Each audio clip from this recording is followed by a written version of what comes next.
지역 서민금융통합지원센터를 방문해 소액 생계비 대출 상담과 신청을 하면 됩니다. 중국발 황사의 영향으로 오늘 전국 대부분 지역의 미세먼지 농도는 매우 나쁨에서 나쁨 수준으로 높겠습니다. 오늘은 전국에 구름이 많이 끼는 가운데 전남과 경남, 제주에는 가끔 비가 내리겠습니다. KBS 1라디오 5시 뉴스 아나운서 태희경입니다. KBS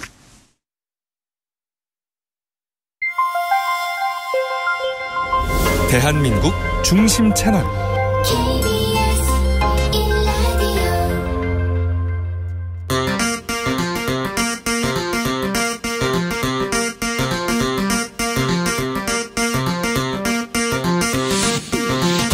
주진우 라이브.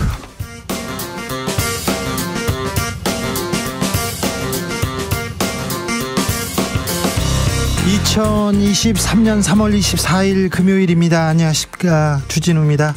검찰이 민주당 이재명 대표 기소하자 민주당은 내용에 휩싸였다, 이런 보도 이어집니다. 민주당 내에서는 정치 검찰에 단호히 맞서겠다, 이런 의견이 다수지만 대표가 결단해야 된다, 이런 목소리도 나옵니다. 그러자 이른바 개딸이 몰려가고 다시 대표가 개딸과 헤어질 결심해야 한다, 이런 얘기 나오는데요. 더불어민주당 내부 상황 김남국 의원에게 들어보겠습니다. 한일 정상회담은 끝났지만 논란은 사그라들지 않고 있습니다. 굴욕적 외교, 정치적 이해관계까지 맞물리면서 우리 국민들 한일 관계 개선되는 건가? 시선 곱지만은 않습니다. 우리는 여기서 무엇을 배워야 할까요? 한일 역사에서 어떻게 우리는 이 문제 해결할 수 있을까요? 역사학자 전우용 썬킴 교수와 고민해 봅니다. 우리나라도 고등학교까지는 무상으로 가르칩니다. 일본도 고교 수업료 무상화 제도 이렇게 시행되고 있는데요.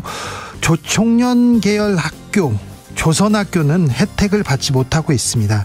일본 정부의 계속되는 조선 학교 차별을 다룬 영화 차별이 개봉됐습니다. 일본 내에서 한국을 바라보는 시선, 조선학교 잔혹사, 영화 차별의 감독 배우에게 직접 들어보겠습니다. 나비처럼 날아 벌처럼 쏜다. 여기는 주진우 라이브입니다. 오늘도 자중차에 겸손하고 진정성 있게 여러분과 함께 하겠습니다. 수도세도 폭탄이다, 이런 보도 나왔더라고요. 17년 만에 최대폭으로 상승했다. 생수값은 한 달 만에 7% 이상 올랐다, 이런 보도도 나왔어요. 물가 무섭게 뛰는데요. 대학생들 절반 이상이 식비, 밥값이 가장 부담이다, 이렇게 얘기했습니다. 젊어서 고생 사서 한다지만 밥값 걱정까지 해야 되는 상황, 어른으로서 참 미안합니다. 하루 세 끼는 사치, 두 끼는 과식, 한 끼는 일상이라는 표현까지 등장했다고 하는데요. 참 미안하네요. 어찌 해야 될지. 네. 그래도 밥은 잘 먹어야 됩니다. 밥은 잘 먹어야 됩니다. 잘 먹어야 돼요. 자, 나만의 한 끼, 밥 한 끼 잘 해결하는 방법 있습니까? 잘 해결하는 식당이 있습니까? 그런 방법이 있으면 알려주십시오. 밥은 먹고 살아야죠. 그리고 이런 문제가 있으면 어른들한테 얘기해야 됩니다. 당당히 요구해야 됩니다. 우리 밥 먹는 거 부담된다, 밥값은 내놔라, 이렇게 얘기해야 됩니다. 네. 자, 그런 얘기도 들어보겠습니다. 샵 9730, 짧은 문자 50원, 긴 문자는 100원입니다. 콩으로 보내시면 무료입니다. 그리고 KBS 1라디오 모든 프로그램 유튜브에서 함께 하실 수 있습니다. KBS 1라디오 채널 구독하시면요, 좋아요하고 댓글 달고 그러면요 감사하다고요. 그럼 주진우 라이브 시작하겠습니다.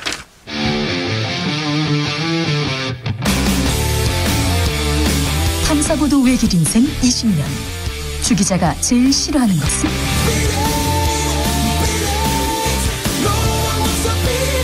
이 세상에서 비리와 부리가 사라지는 그날까지, 오늘도 흔들림 없이 주진우 라이브와 함께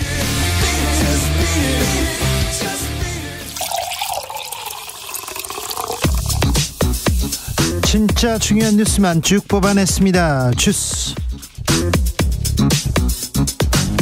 정상근 기자 어서 오세요. 안녕하십니까. 검찰이 한상혁 방통위원장 구속영장을 청구했습니다. 네, 서울 북부지검은 오늘 TV조선 재승인 심사 과정에서 고의적인 감점이 있었다라는 의혹과 관련해 한상혁 방송통신위원장에 대한 구속영장을 청구했습니다. 네. 저희가 시간을 갖고 이 문제 얘기해 보겠습니다. 한상혁 방통위원장이 변호사 출신인데요. 변호사인데 돌다리를 계속 두드리고 있는 그런 스타일인데 어찌 되는지 한번 지켜보겠습니다. 잠시 후에 정철훈 기자하고 얘기 나눠볼까요? 윤석열 대통령 서해 수호의 날 기념식 참석했습니다. 네, 제8회 서해 수호의 날 기념식이 오늘 오전 11시 국립대전현충원에서 엄수됐습니다.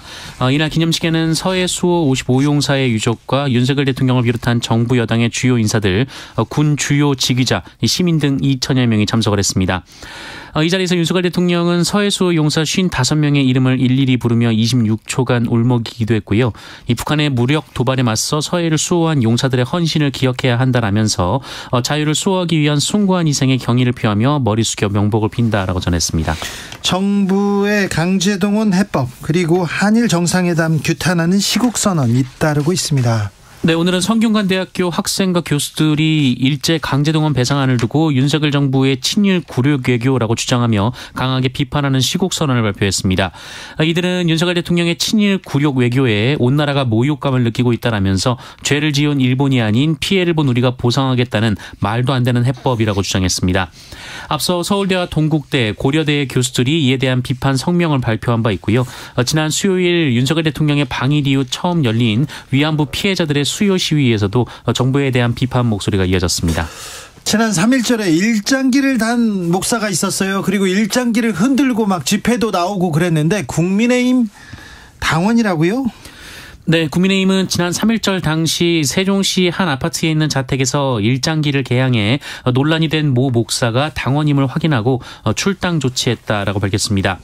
이철규 국민의힘 사무총장은 오늘 MBC 라디오와의 인터뷰에서 일반적인 당 구성원의 상식과 전혀 배치되는 돌출 행동을 했다라면서 즉시 당무위원회를 소집해 세종시당에서 징계하고 출당을 요구했다라고 밝혔습니다. 민주당 중진 의원들이 모였습니다. 버스에서 내려와 이렇게 얘기하던데 이게 무슨 소리입니까? 네, 우원식 의원 등 민주당 4선 의원들이 오늘 국회에서 기자회견을 열고 이재명 대표의 체포동의안 사태 이후 격해진 당 내홍을 진화하기 위해 과격 행동을 멈추자라는 캠페인을 제안했습니다. 이들은 당 안팎의 의원과 지지자들 사이에 단결이 아닌 대립, 토론이 아닌 날선 공격이 앞선 것 같다라면서 이 캠페인 제안 배경을 밝혔는데요. 이 버스에서 내려와 운동은 지난 2016년 이 박근혜 전 대통령 퇴진 집회 당시 경찰 버스 위에 올라간 강경 시민들에게 이 다수의 시민이 버스에서 내려와라고 외친 것처럼 평화적 방법으로 문제를 해결하자는 취지의 캠페인이라고 합니다. 네, 일부 지지자들이 반명, 비명계 의원들 그리고 이낙연 전 대표 관해서 이렇게 강한 그 목소리 쏟아내고 있는데 여기에 대해서 자중하고 단결하자는 목소리인 것 같은데요. 김남국 의원에게 잠시 후에 자세히 들어보겠습니다. 장제원 의원이 호통을 치더라고요. 논란이 됩니다. 네, 이 논란의 발단은 지난 22일 오후였는데요. 이 국회 행안위 전체회의에서 현안 질의가 진행되던 도중 이 박찬진 이 중앙선거관리위원회 사무총장이 대기석 쪽으로 자리를 옮겼습니다. 이 행안위 위원장인 장제원 의원은 이 선관위 사무총장을 다시 불러세우면서 이 국회의원 12년 하면서 위원장의 허락 없이 이석하는 피감기관장은 처음 본다라고 말했는데요. 그런데 여기서 멈추지를 않았습니다. 이 장제원 의원은 사무총장 뭐 하는 사람이냐, 의원이 질의하는데 이석을 하느냐, 국회를 뭘로 보는 건가라는 등의 고성을 질렀고요. 이에 박찬진 사무총장이 직원으로부터 이석을 해도 된다는 쪽지를 받았다라고 해명하자 이번에는 그 직원을 불러 세워서 당신이 상임위원장이냐, 어디서 배워먹은 거냐라고 고함을 질렀습니다. 이에 해당 직원이 죄송하다며 사과를 했는데요. 다시 그 말을 끊고 들어라고 고함을 치기도 했습니다. 장제원 의원 국회의원인데 국민의 대표라는데 네, 예의는 어디에서 배워먹었나 이렇게 얘기를 하는 사람들이 많고요. 당내 국민의힘 내부에서도 비판이 이어집니다. 뭐 당 바깥에서는 말할 것도 없고요. 장제원 의원 이번뿐만이 아니라 이런 그 막말 이런 호통 논란은 계속되기도 했었는데요. 장제원 의원이 가장 호통치고 함부로 말을 이렇게 했던 사람 중에 한 명의 대상자가 윤석열 서울중앙지검장 검찰총장이고 했습니다. 지금은 이렇게 휙 바뀌었는데, 네. 네, 장제원 의원이 또 사건을 만들었군요. 해외 도피 중이던 권도영 씨가 붙잡혔습니다. 네, 테라 루나 폭락 사태의 핵심 인물인 권도영 테라폼레스 대표가 유럽 몬테네그로에서 체포가 됐습니다. 몬테네그로 정부는 현지 시간으로 23일 권도영 대표로 의심되는 인물이 자국의 수도에서 검거돼 신원 확인 절차를 진행 중이다, 이렇게 발표했었고요. 한국 경찰은 몬테네그로 당국을 통해 신원을 확인했습니다. 이 권도영 씨 신병이 확보된 것은 한국 검찰이 지난해 9월 이 권도영 씨에게 자본시장법 위반 혐의로 체포영장을 발부받아 추적해온 지 약 6개월 만입니다. 네.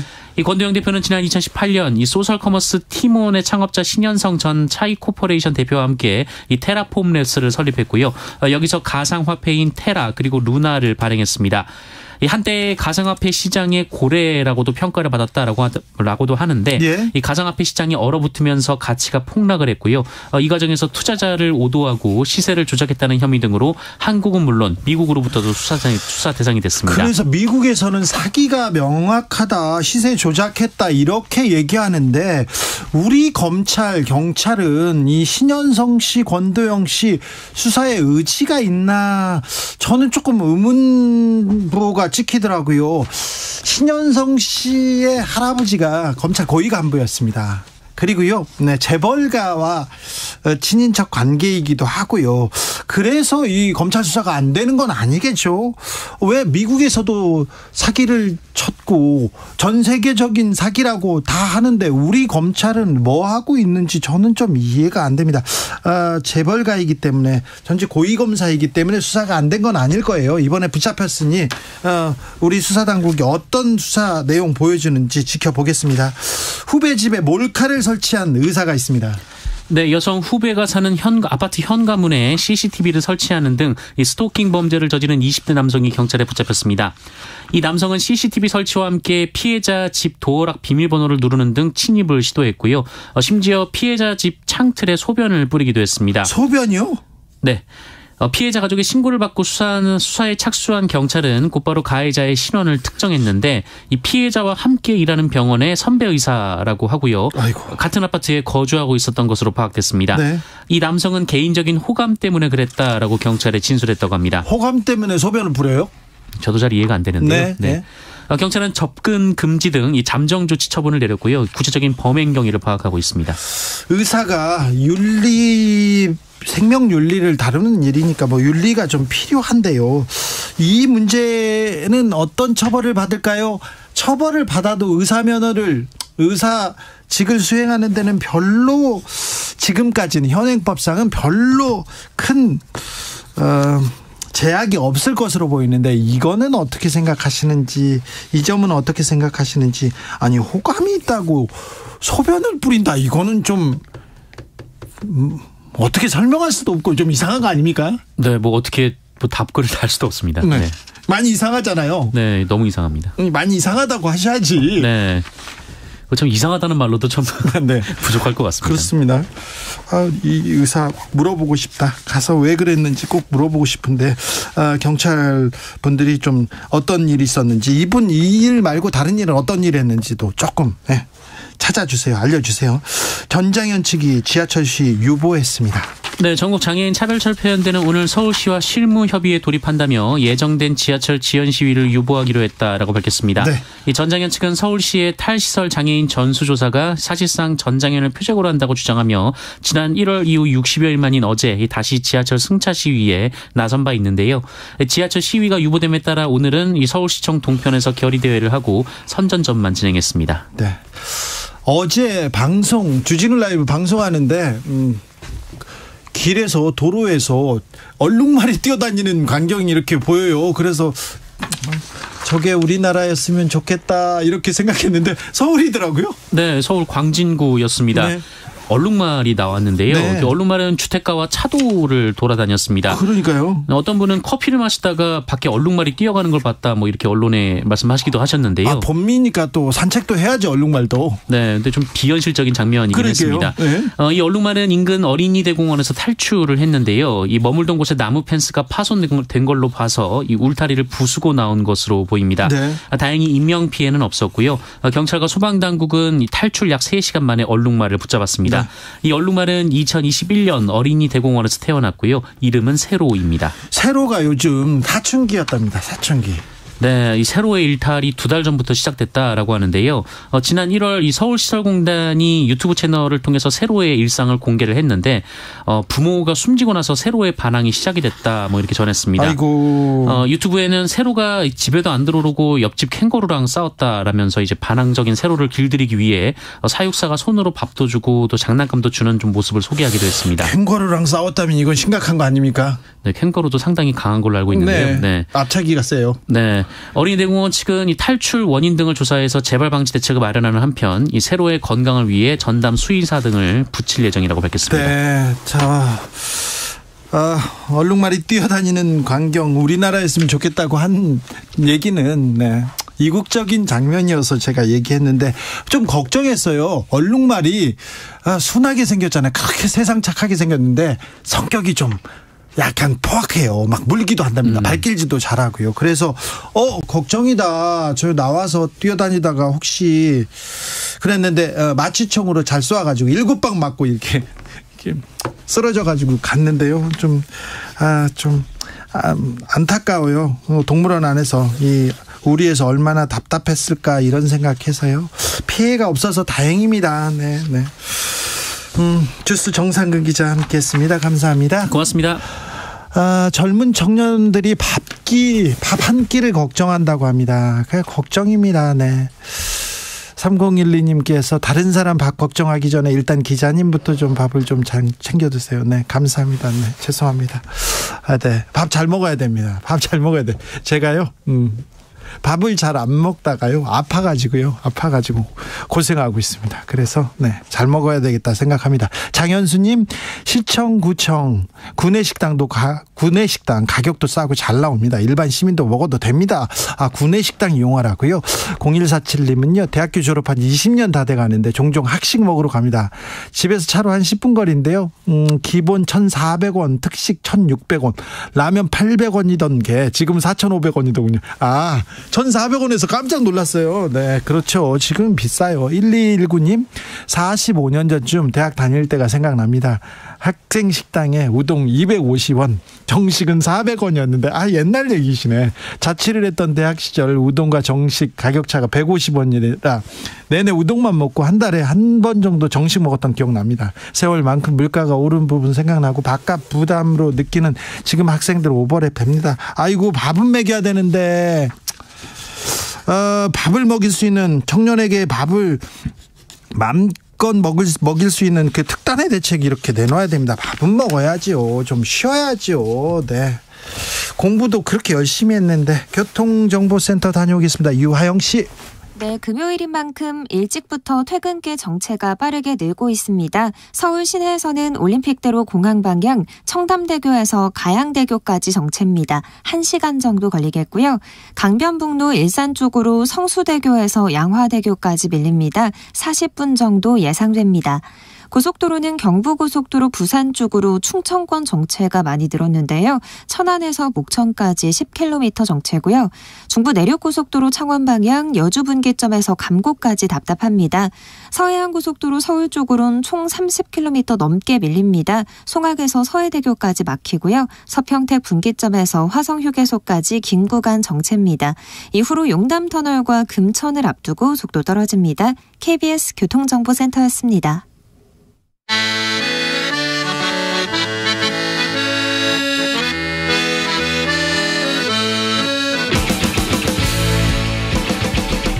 역사를 잊은 민족에게 미래는 없다. 역사에서 배우고 미래를 열어가겠습니다. 애국심으로 역사로 미래를 여는 남자들. 전우영 선킴의 애국 미남단.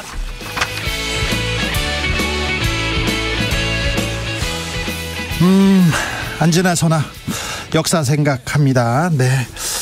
역사학자 전우영 선생님 모셨습니다. 안녕하세요. 네, 안녕하세요. 네. 영어학자 아닙니다. 방송인 아니고요. 썬칩도 아닙니다. 현대사의 청통한 학자입니다. 썬킴 교수 모셨습니다. 왜 남의 이름 가지고 장난을 치십니까? 누가 장난을 쳤어? 썬칩이라니요. 썬칩 아니라고 했잖아요. 네. 저 애국 미남단이라고 저희가 역사에서 배우고 미래를 열어가자. 미래를 여는 남자들입니다. 애국 미남단에 좀 불만이 있으십니까? 아니, 선생님. 미래를 열어가는 남자 그러니까 이해가 되는데 그렇습니까? 보통 미남 그러면은 네. 잘생긴 남자란 뜻이잖아요. 아우. 제가 그 얘기는 60평생 살면서 들어본 적이 없어서 좀 당황스러웠죠. 왜 그러세요? 사모님이 서운하게 생각하시겠어요. 그리고 또 역사 의식이 좀 바른 사람 있잖아요. 생각이 바른 사람들 잘생겨 보여요. 이게 코너에 이제 게스트들은 이제 미남이 맞는데 네. 진행자는 아닌 것 같아요. 알겠어요. 저는 알고 있어요. 네. 제가 예전에 애국소년단을 운영해가지고 예. 김재동 씨하고 둘이서 애국소년단을 외치고 다녀가지고 애국 미남단으로 이렇게 일단 출범하겠습니다. 그런데 정치자들이 이거 미남 아니다. 그러면 우리가 바꾸고요. 저 지금 전우영 썬킴 선생님께서 이거 문제가 있다고 하면 바로 바꿉니다. 우리는 역사에서 배우고요. 사과할 것은 바로 사과합니다. 잘못하고 국민들이 좀 굴욕적이다 그러자면 바로 사과하겠습니다. 네, 생방송의 매력이죠. 네, 그렇게 가보겠습니다. 전우영 선생님, 네. 선생님한테 듣는 그런 시간이에요. 사실은. 자, 어떤 얘기 해볼까요? 첫 번째 수업은 이번에 이제 한일 정상회담 하고 나서 네. 또 하는 과정에서도 그랬죠. 오늘 들어보니까 일본 내 언론들 또 일본 정치인들이 네. 사과하기는커녕이고 예. 이제 한국이 사죄해야 된다. 그동안의 일에 대해서. 한국이요? 한국인이 사죄해야 된다. 이런 얘기를 했다는 뉴스를 봤어요. 한국에서? 예, 한국인이 사죄해야 된다. 네. 심지어는 이토 히로부미의 암살에 대해서 이제 안중근이 이토 히로부미를 암살했는데 그 안중근을 영웅시하고 하는 이런 일들에 대해서 한국이 사과해야 한다고 주장하는 그런 사람들까지 나타났다 이런 얘기를 들어봤어요. 하긴 얼마 전에 관방장관이 그랬습니까?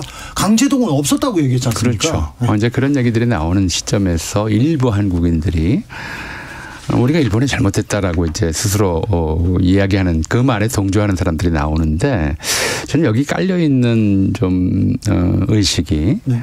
자기 비하.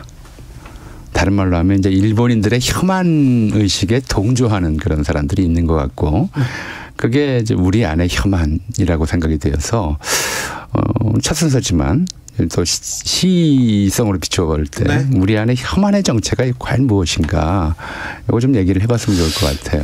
저는 우리 전 교수님 그 말씀을 듣고 정말 머리를 탁 쳤습니다. 이걸 왜 우리가 생각을 못했냐. 혐한이라고 하면 보통 이제 일본에서의 혐한을 생각하지 않습니까? 네. 근데 우리 안에 혐한이 깔려 있다.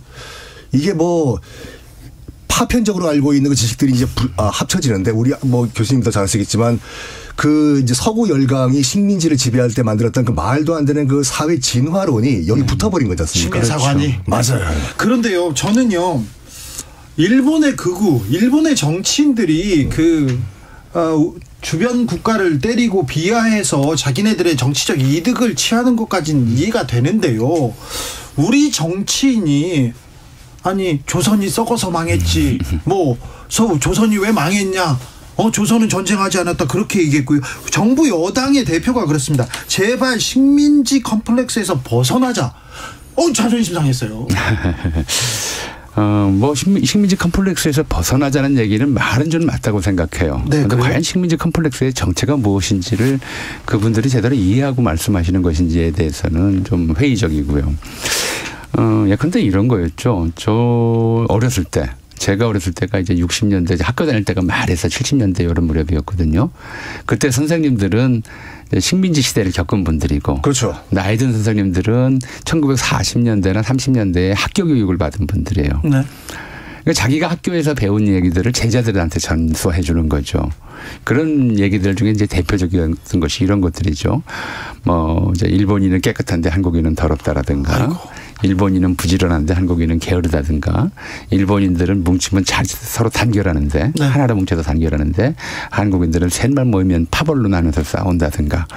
이런 식의 이야기들을. 그런 교육은 후대까지 이어집니다. 썬킴 선생님도 그런 거 배우셨죠? 그러니까 제가 지금 상당히 젊어 보이지만 네. 액면가는 그러니까 나이가 연식이 좀 있습니다. 알죠. 그렇게 또 젊어 보이진 않으세요. 왜 또 그런 소리 하십니까? 아니요. 그러니까 지금 저기 이제 그 전 교수님이 그 말씀하시는 것도 이어받아가지고 말씀드리면 불과 7, 80년대까지만 하더라도 이른바 그 생활 기록부를 보면은 그 담임 선생님이 이제 그 체크를 하지 않습니까?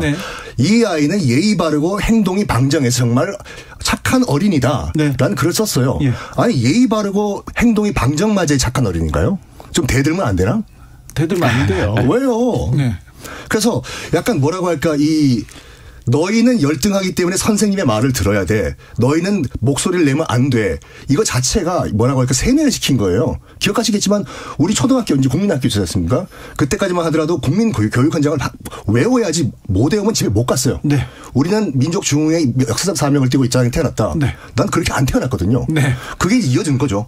7, 80년대까지. 좀 더 부연하자면 조금 이제 저랑은 좀 세대가 약간 다른 것 같아요. 많이 다른 것 같은데요. 그래서 저희 때는 이제 우등상이나 뭐 아니면 이제 모범상 이런 거 줄 때 아까 말씀하셨듯이 품행이 방정하다라고 할 때 방정은 두루 올바르다라는 뜻이거든요. 사방으로 어디로 보나 좀 바르다는 뜻이고 그 앞에 이제 예의 바르고라고 쓰질 않고 온순착실하며라고 썼어요. 저희까지도 그건 맞는 것 같아요. 근데 비슷한 온순착실하며 품행이 방정하고 이렇게 돼 있거든요. 온순과 착실을 굉장히 강조했죠.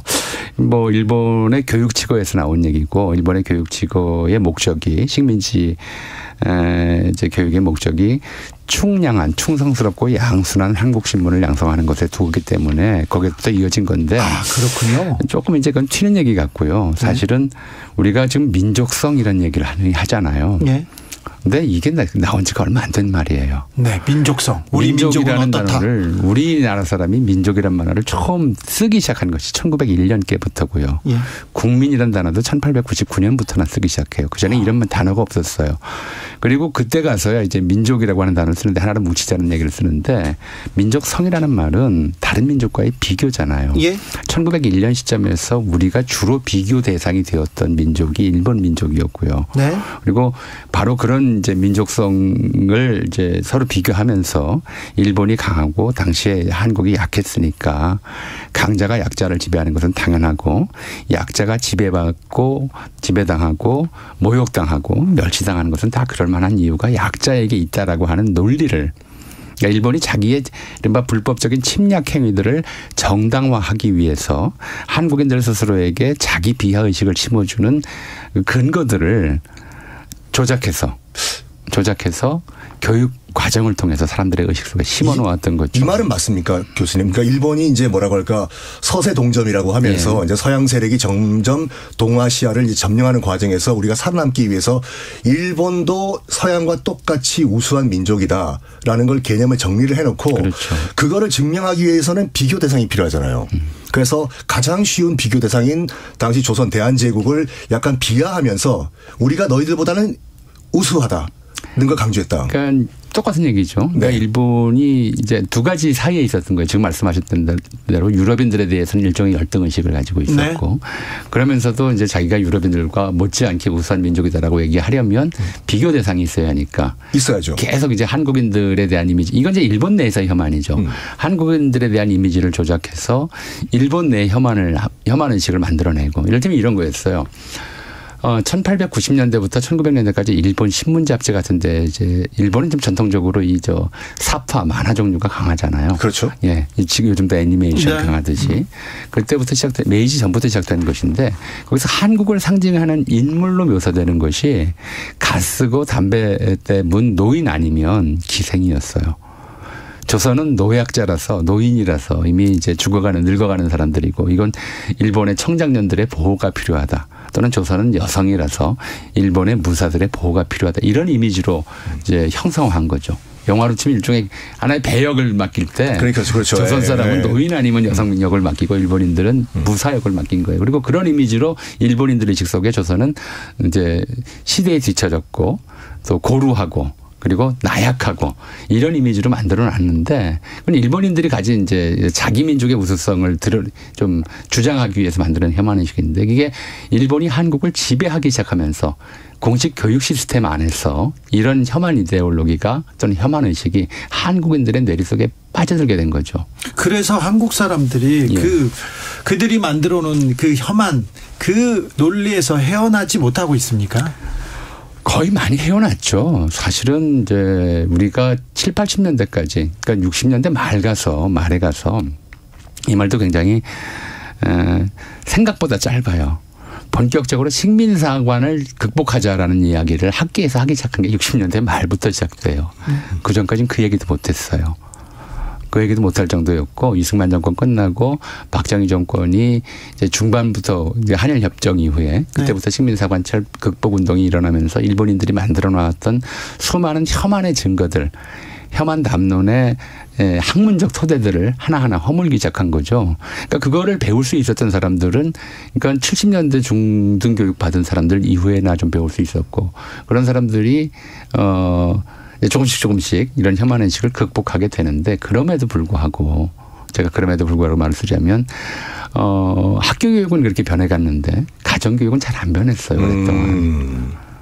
가정에서는 오랫동안 잘 안 변했고 또 일부에서는 그런 학교 교육을 안 받은 어른 윗세대가 할아버지가 손자에게 또는 아버지가 아들에게 계속해서 이제 혐한 의식을 자식들한테 불어넣어주면서 일본을 닮자 일본인들에게 배우자는 얘기들을 오랫동안 해왔죠. 이거도 큰 영향을 미쳤을까요? 예를 들어서 이제 그 서구에서 했던 그 건물을 보여주면서 너희는 이런 거 못 짓지 우리는 기술이 있어서 이런 걸 지었다라고 해서 당시 일본에서 없었던 그 동양 최대 화강암 건물이었던 조선청도부 건물도 만들고 그리고 또 뭐 한국은행 서울시청 등등 경성역 같은 큰 건물 정치를 한 게 맞나요? 그건 이제 공간 정치, 제국주의 공간 정치는 어디에서나 이제 일반적으로 그렇죠. 나타나는 현상이죠. 근데 이제 이거는 사실 일본으로서는 굉장히 좀 어려운 좀 선택이었어요. 어려울 수밖에 없었던 선택이 뭐냐면 예를 들어서 프랑스인들은 베트남에서 프랑스식 건물을 지어요. 그렇죠. 영국인들은 인도에다가 영국식 건물을 지었죠. 네. 근데 일본인들이 조선에다가 일본식 건물을 지으려고 했더니 하면 이게 목조 건축 문화에서는 목조 건축을 그렇게 크게 높게 지을 수가 없는 거죠. 예. 그러니까 이건 이제 일본인들이 조선 땅에다가 일본식 건물을 짓는 게 아니라 영국식이나 프랑스식이나 독일식 같은 절충식을 지을 수밖에 없었던 완전 거예요. 일본식으로 그렇죠. 볼 수 없죠. 이런 것들 때문에 한국인 내에서 이제 그런 생각들이 나오는 것이고 일종의 좀 헤게모니 경쟁이 벌어지긴 해요. 그러니까 일본인들은 한국인들이 많은 경우 그러니까 특히 독립운동가들 같은 경우에 우리가 일본보다 못난 게 없다라고 생각하는 사람들 이었던 거죠. 혐한 의식에 안 빠져드는 사람들이에요. 네. 그들은 일본과 우리의 차이는 서구 문물을 받아들인 속도, 시간의 차이 있을 뿐이지 네. 민족성 자체에서 무슨 우열의 차이가 있는 것은 아니다라고 하는 그런 의식이 있었던 거죠. 그러니까 일본이 지은 그런 건물들은 일본의 우수성을 입증하는 건물이 되지를 못하고 궁극적으로는 서구 문물의 우수성을 입증하는 건물처럼 아이러니컬하게도 예, 그렇게 돼버린 거죠. 유연숙님께서 박정희만 대통령인 줄 알았던 우리 아버지 세대가 그랬던 것 같습니다. 이상하게 일본 군국주의 물이 든 언어와 사고방식을 가지고 산 분들이 많습니다. 일반 국민들 젊은이들은 그렇지 않은데요. 정치권에는 조금 많은 것 같아요. 그렇죠. 사실은 이제 그럴 수밖에 없었던 이유들이 있어요. 이건 뭐 나중에 우리 썬킴 선생께서 현대사 쭉 좀 그 리뷰를 하시면 네. 하실 수 있겠지만. 그렇진 않습니다. 네. 나중에 하셔야죠. 결국은 괜찮아요. 우리가 하셔야지. 해방 직후 상황에서 네. 이 식민지 의식. 사실 우리 식민지 잔재라고 부르는 것의 핵심은 저는 이거라고 생각해요. 식민지 잔재의 핵심이 바로 우리 안에 혐한 의식이에요. 네. 우리 스스로가 못나서 식민지화됐고 우리 네. 스스로가 못나서 학대받았고 우리 우리는 스스로가 안 된다. 못나서 그렇죠. 그러니까 우리가 못나서 학교 폭력을 당했고 뭐 이런 우리가 거죠. 못나서 돈을 빼앗겼고 그래서 이걸 극복하려면 배워야 된다 오히려 일본에게. 전형적인 사회 진화론이네요. 그렇죠. 그렇게 네. 이제 이광수 같은 사람들이 그렇게 얘기를 했어요. 스승을 미워하면 배울 수가 없다. 아니 그러니까 일본을 이광수가 이제 그 이 뼈 살, 피까지 다 일본인이 되자. 그렇죠. 라고 한 것이 어차피 우리가 조선인으로 나오면 끝까지 2등 시민일 수밖에 없기 때문에 아예 그냥 우리가 일본인이 돼버리자. 1등 시민이. 그런 거죠. 그러니까 이제 그 전에 한 얘기가 네. 선생을 미워하면 학생이 배울 수가 없다는 거예요.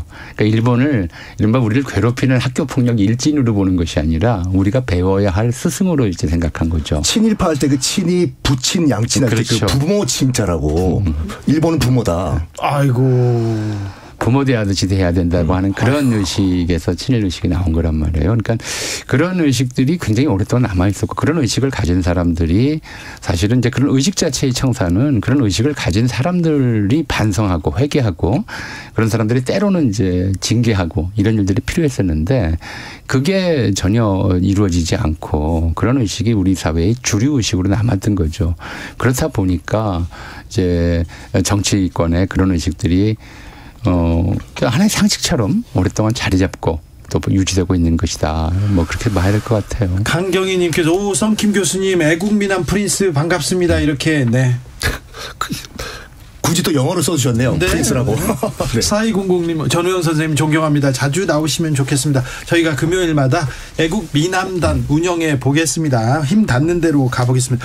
요것 우리 안에 혐한에 대해서 얘기하는데 이 부분 하나 짚고 넘어가야 되는데 역대 정상회담이 있었습니다. 그리고 박정희 전 대통령이 일본에 갔을 때 수많은 사건들을 일으키고 왔습니다. 네. 옛날 선생님을 찾았는데 뭐 기생집에 갔다 그런 얘기도 있고 다른 얘기도 있습니다. 다른 정상이 일본에 갔을 때도 많은 역사와 이야기들을 남겼는데 이번 윤석열 대통령 한일 정상회담 일본 갔던 부분은 어떻게 보셨어요? 저는 이거 한번 팩트 체크를 좀 해봐야 될 것 같습니다. 이런 언급을 했더라고요. 네. 72년도에 이제 중일 수교를 했을 때 네. 중국 측 저우언라이 총리 같은 경우에는 일본에게 쿨하게 배상금을 안 줘도 된다. 네. 왜 우리는 그만큼의 그 덕치를 못하냐. 팩트 체크를 좀 해드리면은 네. 상황이 완전히 다릅니다. 다릅니까? 일단은 중일 전쟁 당사자였고 네. 당시 상황이 어떤 상황이냐면 이제 1969년도에 이제 닉슨 독트린이라고 하면서 당시 이제 닉슨 대통령이 동아시아 국가들은 각자 도생하세요. 네. 우리는 발 빼겠습니다. 네. 하면서 이제 중국과 수교를 해버리죠. 여기에 이제 일본이 멘붕이 와버려요. 예. 그러면 지금 미국과 중국이 손잡아 버리면 우리는 그냥 붕 떠버리네 하면서 그래서 먼저 일본이 중국에게 손을 내밉니다. 네. 우리랑도 수교하자. 예. 그랬더니 이제 중국이 약간 갑의 위치였었죠. 이 대만 갔다 오신 분은 아시겠지만 대만이 타이페이는요. 여기가 대만인지 일본인지 구별이 안 될 정도로 완전 제2의 일본이에요. 일본을 그렇게 좋아한다면서요, 대만? 왜냐하면 굉장히 오랫동안 94년부터 식민지였고 네? 일본 기업들도 많이 진출해 있고. 근데 식민지배를 받았는데 그렇게 좋아합니까? 거의 이제 거의 제2의 일본이 된 거죠. 자존심이 없습니까? 이런 말이 있어요. 초밥을 일본 가서 먹는 것보다 타이페이에서 먹는 게 더 맛있다. 네. 이런 말이에요. 그러니까 제2의 일본이었는데 네. 뭐 하나의 중국 원 차이나 원칙이 있지 않습니까? 네. 그때 중국이 저우언라이가 튕긴 거예요. 예. 배상금 안 줘도 좋다. 너 일본 우리 중국과 수교 원하냐? 대만과 국교 끊어라. 예. 바로 끊고 수교가 됩니다. 맥락이 달라요, 이건요. 그렇군요. 역사에 또 그런 또 중국 전문가입니다. 제가 또 중국 전문가예요. 미국 전문가 아니고 중국 전문가입니다. 네. 아까 좀 박정희 전 대통령 얘기를 하셨는데 네. 박정희는 대통령으로 있을 때는 한 번도 안 갔어요. 그렇습니까? 국가재건 최고회의 의장으로 갔었고. 그래. 대통령이 오르기 전에. 예, 뭐 나고모 신이치 같은 전 만주군관학교 교장이 예. 제자를 만났다라고 해서 뭐 큰절을 했다고 하고. 네, 일본 노래를 불렀다고도 하죠. 박정희가 대통령 되기 직전에 일본에서 특사가 오면서 자기 아들 만나러 가는 것 같다는 얘기를 했다고 그래서 굉장히 굴욕적이었다는 얘기를 많이 했었죠. 우리 최초의 한일 정상회담은 전두환 때 이루어져요. 그렇습니다. 전두환이 이제 일본에 가서 한일 정상회담을 했는데 그때도 일본 교과서 왜곡 파동이 있었고 그때 이제 국내에서 교과서 왜곡에 대한 항의가 빗발쳤는데 그때 전두환 정권이 내세운 이야기가 일본을 가야 되니까 반일을 하지 말고 그 길 하자 이런 논의였거든요. 예. 일본에 뭐 책임을 묻기보다 그럼에도 불구하고 당시 일본 천황이 처음으로 반성의 뜻을 표시했고 일본 수상도 사과의 뜻을 표명했고 또 40억 달러의 경영 자금도 지원하고 하는 등의 나름대로 성과는 있었어요. 그러네요. 그런데 이번에는 아무것도 없는 거죠. 아무것도 없어요. 아무것도 없고 그냥 그동안 일본이 주장해왔던 것들을 다 들어줬는데 그게 뭐 이 이념을 떠나가지고 외교의 기본은 기브앤테이크거든요. 그렇죠. 기브앤테이크인데 이렇게 얘기를 하셨단 말이에요. 그러니까 이제 갔다 와서 마치 이제 참모들이 이제 측근들이 한 얘기가 우리가 먼저 대승적으로 선제적으로 다 이렇게 퍼주면 일본이 알아서 채워줄 거다. 근데 그 말을 들으면 어떤 얘기가 들어오냐면 이게 바로 이제 혐한이었어요. 아까 지금 이광수 얘기하셨는데 이광수가 뼈와 피와 살까지 전부 일본인이 되어야 한다는 얘기를 할 때 이제 그 전제가 뭐였냐면 그 태평양 전쟁 좀 앞두고서부터 이른바 황국 신민화 정책 또는 내선일제 정책 이름도 못 바꾸게 하고 우리 말도 못 쓰게 하고 이런 일들이 계속 진행됐잖아요. 네. 아니 이렇게 우리한테 이름도 바꾸라고 그러고 우리 말도 못 쓰게 하면서 우리한테 해주는 게 뭐냐 이런 얘기를 당연히 한국 사람들이 하죠. 예. 그럴 때 이 친일파들이 뭐라고 그러냐면 우리가 먼저 황국 신민의 의무를 다하고 나면 해줄 것이다. 일본 천황께서 알아서 해줄 것이다. 이게 바로 전형적인 혐한의식이었어요. 아이고. 우리가 모자라니까 우리가 먼저 그들한테 잘 보이고 나면 잘 보이면 해줄 거다. 지금 이 얘기거든요. 예. 일본인들의 마음을 열었다 이런 얘기가 그런 얘기예요. 우리가 이렇게 다 해주고 나면 네. 알아서 일본이 그다음 후속 조치를 해줄 것이다라고 하는데 그때 안 해줬잖아요. 안 해줄 뿐만 아니라 심지어 이제 한국이 더 사과해야 한다고 하는 요구가 추가로 더 나오고 있는 거죠. 그때도 그랬죠. 그렇죠. 그때도 그렇고 지금도 그랬다. 목숨 버려라라는 얘기. 목숨까지 다 버리게 해놓고도 아무것도 안 해줬단 말이에요. 아니 역사에서 내가 이렇게 다 주면 이 사람 얘기가 아닙니다. 그렇죠. 남녀 문제가 아니라 역사에서. 남녀 문제에도 그러면 사고 생겨요. 남녀에서도 다 주면 안 돼요. 무슨 바오밤 나무예요? 남녀에도 다 주면 안 됩니까? 아니 무조건 선제적으로 다 주면 안 되죠. 연애 전문가 성김 교수님. 밀당도 있고 해야죠. 아름다운 구속이 아니라 그냥 구속이에요. 구속이에요? 네. 아니 주면 그대에게 모두 드리면 뭔가 해주겠지. 그런 거 없습니까? 이장희 선생님 그래서 행복하다고 하셨어요. 그래서 아니 근데 역사 속에서 그런 거 없습니까? 통 크게 내주고 통 크게 받는다 그런 거 없어요? 빅딜 뭐. 빅딜. 딜은 사전에 합의해서 하는 거죠. 그럼요. 그러니까 정말 모든 걸 다 줬다가 뒤통수 맞은 케이스가 이번에 또 윈스턴 처칠의 또 그런 언급이 됐더라고요. 네. 뭐냐면은 이제 과거와 미래가 싸우면은 결국 미래가 진다. 네.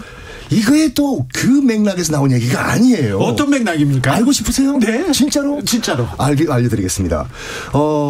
당시 이제 그 1934년에 제3제국이 건설되고 이제 그 히틀러가 점점 이제 그 대전을 준비하고 있었어요. 세력을 넓혀갑니다. 네, 세력을 넓혀가요. 근데 영국과 프랑스도 어떻게 할 수가 없어. 왜냐하면 1차 대전 때 영국과 프랑스도 승전국이 있지만 벌써 거기도 석기 시대로 돌아간 상태예요. 너무 힘을 많이 뺐거든요. 뺐겠어. 근데 차근차근 이 독일 같은 경우는 베르사유 조약을 어기면서까지 군수를 점점 늘리고 있었어요. 네. 이거 막아야 된다. 네. 근데 마지노선이 어디였냐면 그 지금의 체코의 주데텐란트라는 지역이 있었어요. 네. 그 독일어를 쓰는 지역인데 여기를 히틀러가 점령을 해버렸네. 네. 이게 마지노선이다. 네. 그래서 영국과 프랑스가 독일에 가서 히틀러와談判을 합니다. 네. 여기까지만 드시라고 주데텐란트까지만. 그리고 나머지 지역은 놔두라고. 네. 히틀러도 알겠다고 해서 평화협정에 사인을 해요. 예. 그러니까 이른바 유화정책, 어피스먼트 정책이라고 하죠. 네. 그때 이제 체인블런 영국 총리가 런던에 도착해서 히틀러의 사인을 받은 그 평화협정을 흔들면서 자랑을 해요. 히틀러한테 이 평화협정 약속을 받고 왔다. 전쟁 없어. 네, 걱정 마. 그게 1938년도거든요. 네. 웬걸 1939년도에 바로 전쟁을 일으키네. 히틀러가요. 그리고 점점 유럽 각국을 꿇고 먹기 시작해요. 예. 국내 여론이 들고 있는 거예요. 영국에서요. 네. 체인블린 처벌하라고. 네. 이 모든 게 체인블린의 그런 오판 때문이다. 네. 이미 전쟁 중이에요. 예. 여기에서 했던 처칠의 발언이 그거예요.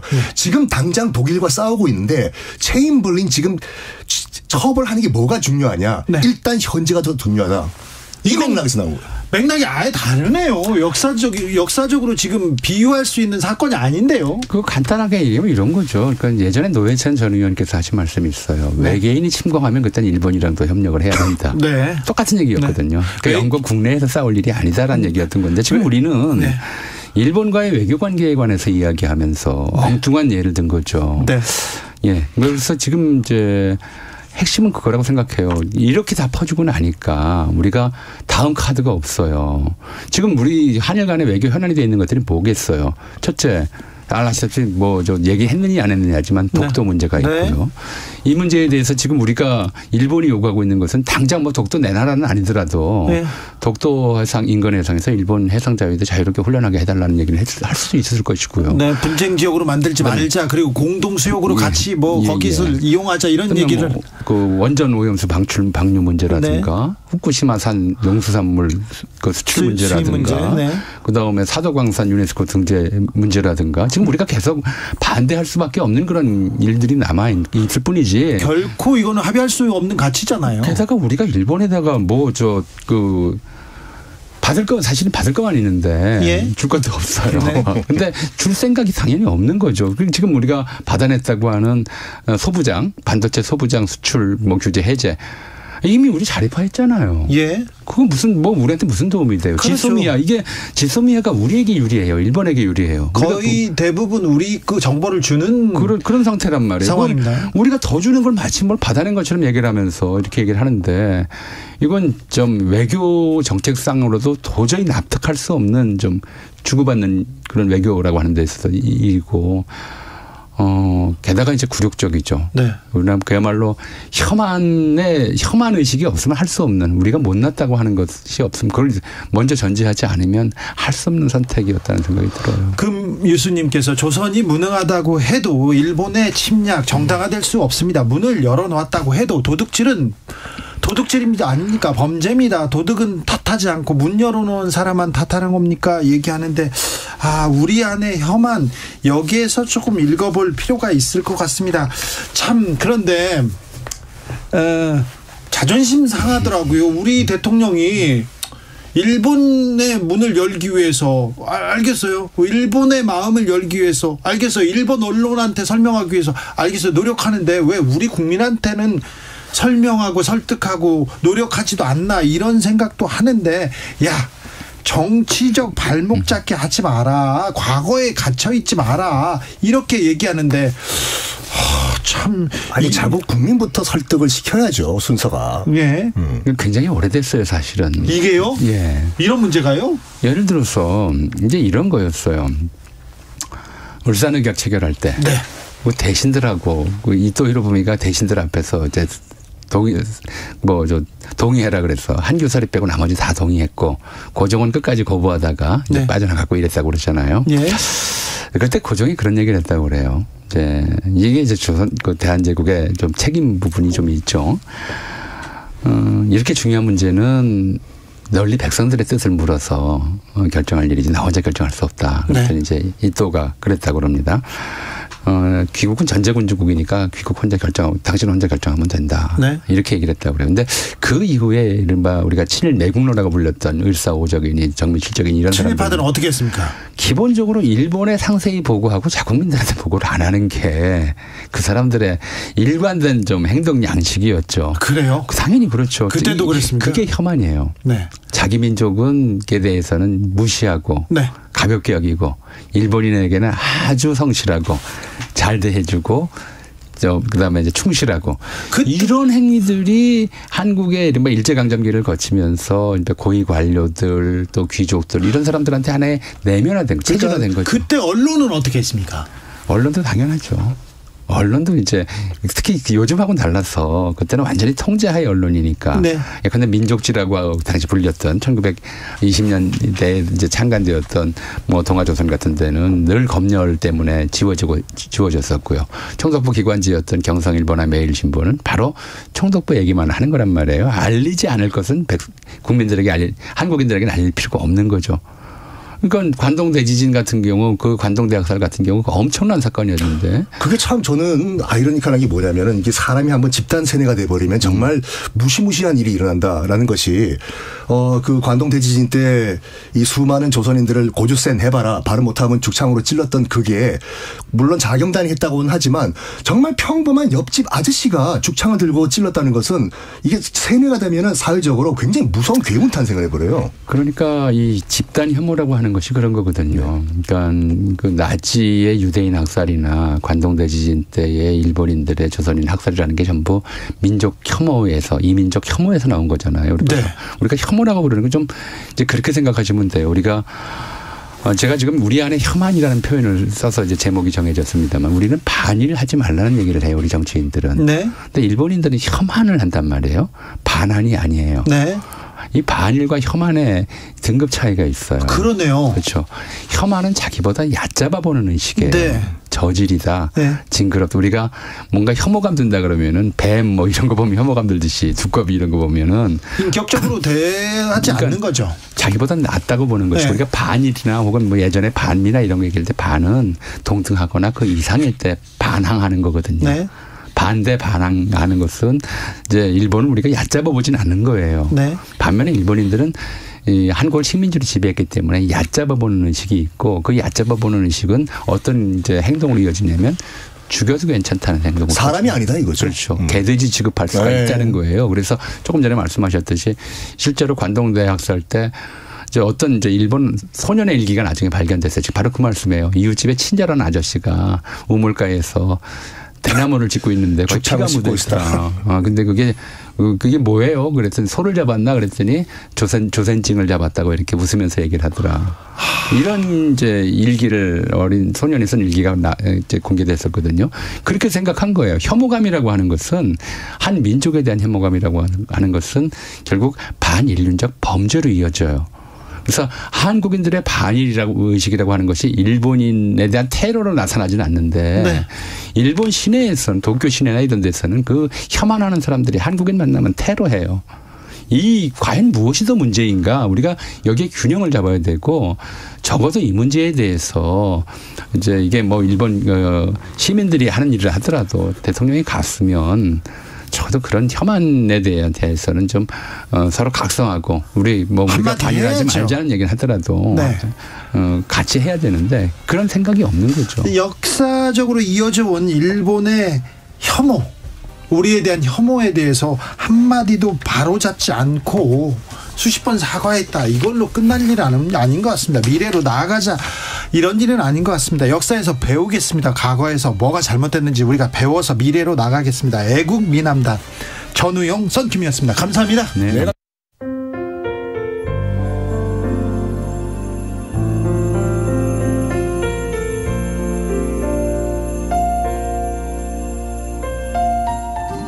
KBS 라디오 연중기획 희망충전 대한민국 526번째 이야기. 안녕하세요. 아나운서 이현주입니다. 세호가 어린 시절 부모님은 각자의 삶을 찾아 멀리 떠났고 그때부터 할머니는 세호의 보호자가 됐습니다. 매일 아침 세호는 학교로, 할머니는 폐지를 수집하러 갑니다. 굽은 허리를 이끌고 날이 저물 때까지 폐지를 모아보지만 하루 수입은 10,000원이 채 되지 않습니다. 퇴근길, 할머니는 가파른 언덕이 허름한 집을 향해 땅을 더듬으며 올라갑니다. 부엌에만 들어오는 전깃불, 작동이 정지된 보일러, 손자에게 힘이 되지 못하는 현실이 미안할 따름입니다. 그래도 늘 밝게 웃어주는 세호가 기특하고 고맙습니다. 세호 가족이 환하게 빛날 수 있도록 응원해주세요. 여러분의 따뜻한 손길이 희망의 빛이 됩니다. ARS 060-700-1580 060-700-1580 한 통화 3,000원으로 희망을 선물해주세요. KBS 라디오 연중기획 희망충전 대한민국은 초록우산 어린이재단, 인탑스 주식회사, 그리고 청취자 여러분과 함께합니다. ARS 060-700-1580 한 통화 3,000원입니다.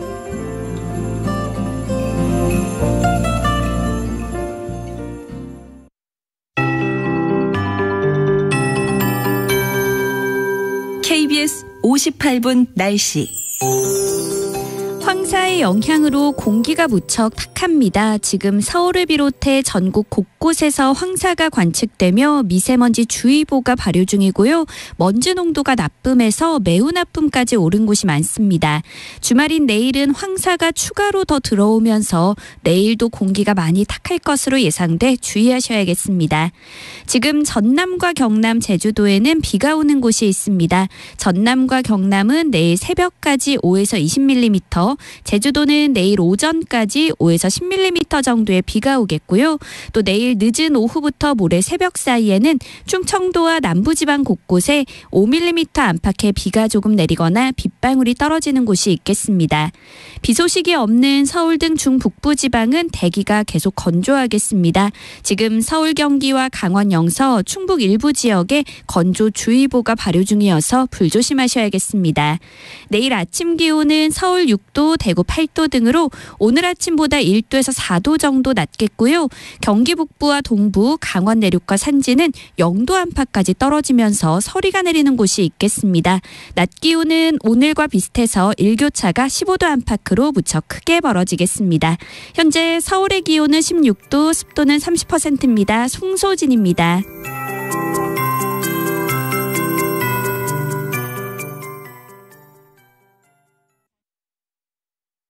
정성을 다하는 국민의 방송 KBS가 6시를 알려드립니다. AM 711kHz, FM 97.3MHz, KBS 1라디오입니다. HLKA.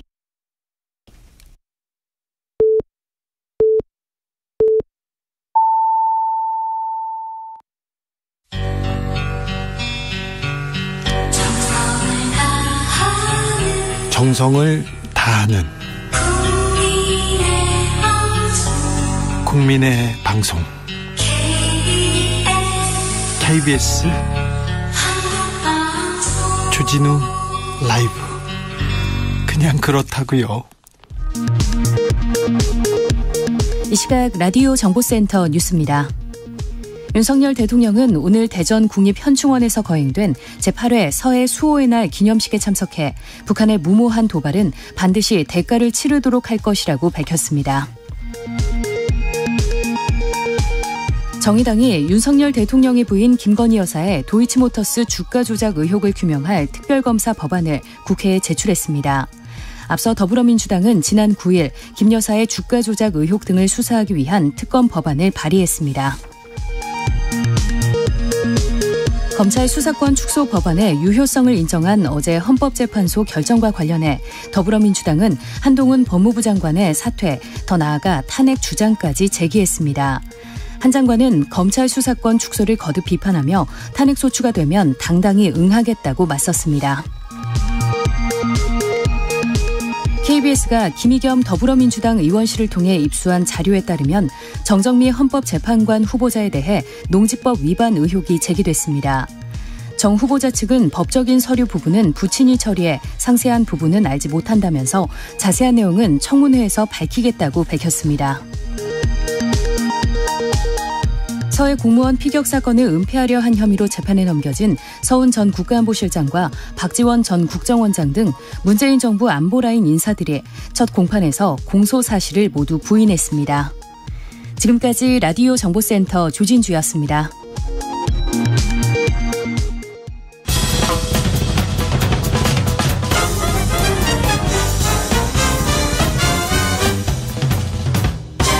훅 인터뷰. 모두를 위한, 모두를 향한 모두의 궁금증 훅 인터뷰. 더불어민주당이 이재명 대표직 유지하기로 했습니다. 그런데 만장일치 아니다, 문제 있다, 내용이 있다, 이런 보도 계속 나오고 있는데 만장일치는 아니고 59대 1이라고 합니다. 그래서 내용은 어느 정도 커졌는지 민주당에서 단결을 외치고 있는데 단결이 안 되는지 이건 먼저 물어보겠습니다. 더불어민주당 김남국 의원, 어서 오세요. 네, 안녕하세요. 살고 싶은 도시, 살기 좋은 도시 안산 단원을 김남국입니다. 네, 알겠어요. 네. 안산 단원을 네, 안산을 꼭 발전시키고 싶습니다. 알겠습니다. 세월호 가족들 잘 챙기고 있습니까, 지금도? 네, 저희가 세월호 특위 지금 새롭게 구성되어서 한 3차례 정도 회의를 했고요. 네. 이번에 또 세월호 4월 16일이 되면 또 추모식을 할 텐데요. 아마 몇몇 공중파에서도 중계를 해주지 않을까 이렇게 기대를 좀 하고 있습니다. 김남국 의원 서해 수호의 날입니다. 오늘. 근데 평소 때 서해 수호의 날 지키겠다, 챙기겠다 이렇게 말씀하셨잖아요. 네, 저도 병장 만기 전역을 한 국회의원으로서 대한민국을 수호하기 위해서 숭고한 희생을 한 서해 수호 용사들과 그리고 또 국가를 위해서 희생하신 모든 분들에게 경의를 표하면서 명복을 빌고 싶습니다. 그리고 또 지금 이 순간에도 24시간 국방의 의무를 다하면서 군 복무를 하고 계신 국군 장병들 계시는데요. 네. 그런 국군 장병들의 헌신과 노고에도 예우를 하고 저희가 감사하다는 말씀을 꼭 드리고 싶습니다. 오늘 대통령께서 서해 용사 55명의 이름 직접 호명하고 울먹이기도 했습니다. 어떻게 보셨어요? 그리고 민주당 지도부는 왜 안 갔습니까? 아마 다 같은 마음일 것으로 보이는데요. 네. 이제 조국을 위해서 희생하시고 또 헌신한 분들을 기억하고 예우하지 않는다라고 한다면 국가가 더 이상 존속하는 것이 어렵다라고 생각이 되고 또 국가의 미래도 불투명할 거라고 생각이 됩니다. 그렇기 때문에 이것을 예우하고 기리는 것은 모든 국민 한 사람 한 사람 같은 마음일 거라고 생각이 됩니다. 오늘 이제 대통령께서도 그런 취지의 이제 말씀을 담아서 이렇게 추모를 하신 것으로 생각이 되고요. 여기에 결국 그 서해 5도가 북한과 굉장히 가깝기 때문에 항상 이제 그런 어떤 지정학적인 특성 때문에 분쟁의 바다로 인식이 되었습니다. 이런 어떤 군사적 긴장이 높은 서해 5도를 튼튼한 안보로서 지켜내고 또 동시에 서해 5도와 주변 해역에 평화가 정착될 수 있도록 노력하는 것이 여야 그리고 정부가 해야 될 일이라고 생각이 됩니다. 이재명 대표는 다른 일정이 있으셨어요? 예, 지금 지도부가 일부 이제 참여를 하고 또 이제 다른 일정이 겹쳐서 지금 다른 일정을 저는 소화한 것으로 알고 있습니다. 네. 이 검찰 얘기를 먼저 물어봐야 되겠습니다. 검찰 수사권 축소 법안. 저는 이렇게 불러야 된다고 생각하는데 지금 뭐 대명사로 검수완박이 돼버렸습니다. 네. 그런데 검찰 수사권 축소 법안이 헌재에서도 뭐 이거 맞다 이런 판단이 나왔어요. 이 판단에 대해서 어떻게 보십니까? 이제 두 가지 헌법재판소의 결정이 있었는데요. 하나는 이제 국회의원들의 입법상 권한을 침해했다라고 하면서 결정한 것이 있었고요. 네. 그다음에 이제 두 번째는 법무부 장관과 검사가 청구한 또 권한침해 청구 사건이 있었습니다. 네. 근데 이제 국회의원의 입법권을 침해했다라는 부분에 대해서는 일부 이제 절차적 문제가 있었다라는 그 판단이 있었지만 위법 사항이 중대하지 않기 때문에 무효가 아니다라고 판단을 했고요. 첫 번째 사건에서 가장 중요했던 쟁점은 조정위원회에서 조정한 의결 위헌이냐 아니면 위법이냐. 그러니까 더 구체적으로 말하면 민영배 의원을 조정위원으로 선임해서 이렇게 안건을 통과시킨 것이 의결한 것이 과연 이제 위법하냐 위헌성을 판단하는 것이 가장 중요한 쟁점이었습니다. 네. 그런데 이제 여기에 대해서 저는 이제 뭐 당연히 이렇게 판단을 하고 있었는데요. 교섭단체에 속하지 않는 조정위원으로 선임하는 것을 국회법상 제한하는 것이 없고 국회법에서 정한 절차에 따라서 했기 때문에 위법하지 않는다라고 네. 저는 이렇게 생각을 합니다. 그리고 이제 거기에 대해서 위장탈당이다라는 그런 어떤 국민의힘의 주장과 비판이 있었는데요. 그것은 결국에는 민영배 의원의 어떤 내심의 의사를 사실은 꺼내서 확인을 하는 건데 그렇게 확인할 수도 없는 것이고 그리고 어떤 내심의 의사나 진이라고 하는 것은 뭔가 이렇게 사법적으로 판단할 것이 아니라 정치적 책임을 지고 개인의 어떤 정치적 판단의 대상이 되는 것인데 이걸 가지고 위법하다 위헌이다라고 주장하기는 좀 어려웠던 것 같습니다. 법무부 장관과 검사들이 청구한 권한쟁의 심판 그러니까 이게 검사의 헌법상 권리를 축소한다. 이 부분은 아예 판단도 하지 않았습니다. 청구인 적격을 먼저 판단을 했는데요. 네. 법무부 장관이 청구를 한 것은 청구인 적격이 없다라고 하면서 아예 각하를 해버린 거고요. 검사의 경우에는 청구인 적격이 있다라고 해서 심사를 했습니다. 네. 그러나 이제 사실 여기서 이제 가장 쟁점이 되었던 것은 전속적으로 이 수사권이라고 하는 것이 헌법에서 검사에게 부여된 권한이냐, 그래서 이 개정된 법률에 의해서 그것을 침해했느냐가 쟁점이 되었는데요. 우리 헌법 문헌 어디에도 검사에게 수사권을 전속적으로 준다라는 것은 없습니다. 그리고 이제 여기에 대해서 이미 1997년부터 4번의 헌법재판소 결정이 있었는데요. 다 그때마다 이것은 입법적인 권한이다라고 이렇게 판단을 한 것이고요.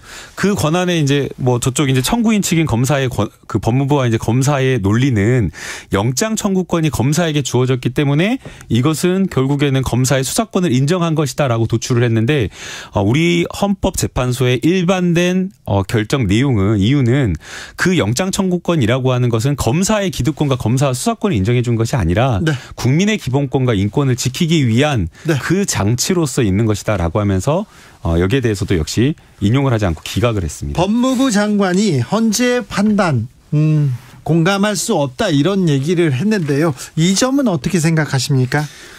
공감할 수 없다라고 하면서 이렇게 판단할 것이 아니라 법무부 장관은 헌재의 결정을 존중해야 된다라고 저는 생각이 됩니다. 그리고 그 개정된 법률은 명확하게 검찰의 수사권을 축소하는 방향으로 검찰 개혁의 방향으로 간 것이거든요. 그래서 혹시나 검찰에서 꼼수를 부릴까 봐 양당 원내대표가 조문 작업, 문구 하나까지 작업을 해서 성안을 했고 그 성안된 합의된 그 개정안을 가지고 합의문을 가지고 개정안을 작업을 한 겁니다. 그리고 그 내용을 또 양당 의원총회를 통해서 추인을 한 것인데 국민의힘에서도 다 했죠. 다 추인을 한 겁니다. 그리고 또 그렇게 추인한 것을 또 뒤집을까 봐 우려가 되어서 국회의장이 그 입법 목적과 취지를 분명히 했는데도 불구하고 빡빡 우겨가지고 결국에는 시행령으로 검찰의 밥그릇과 기득권을 지킨 것이기 때문에 이번에 그것이 잘못되었다라는 헌재의 결정과 판단이 나온 것이기 때문에 네. 한동훈 법무장관은 여기에 대해서 명확하게 국민에게 사죄를 하고 잘못된 시행령을 다시 고치는 게 저는 맞다라고 봅니다.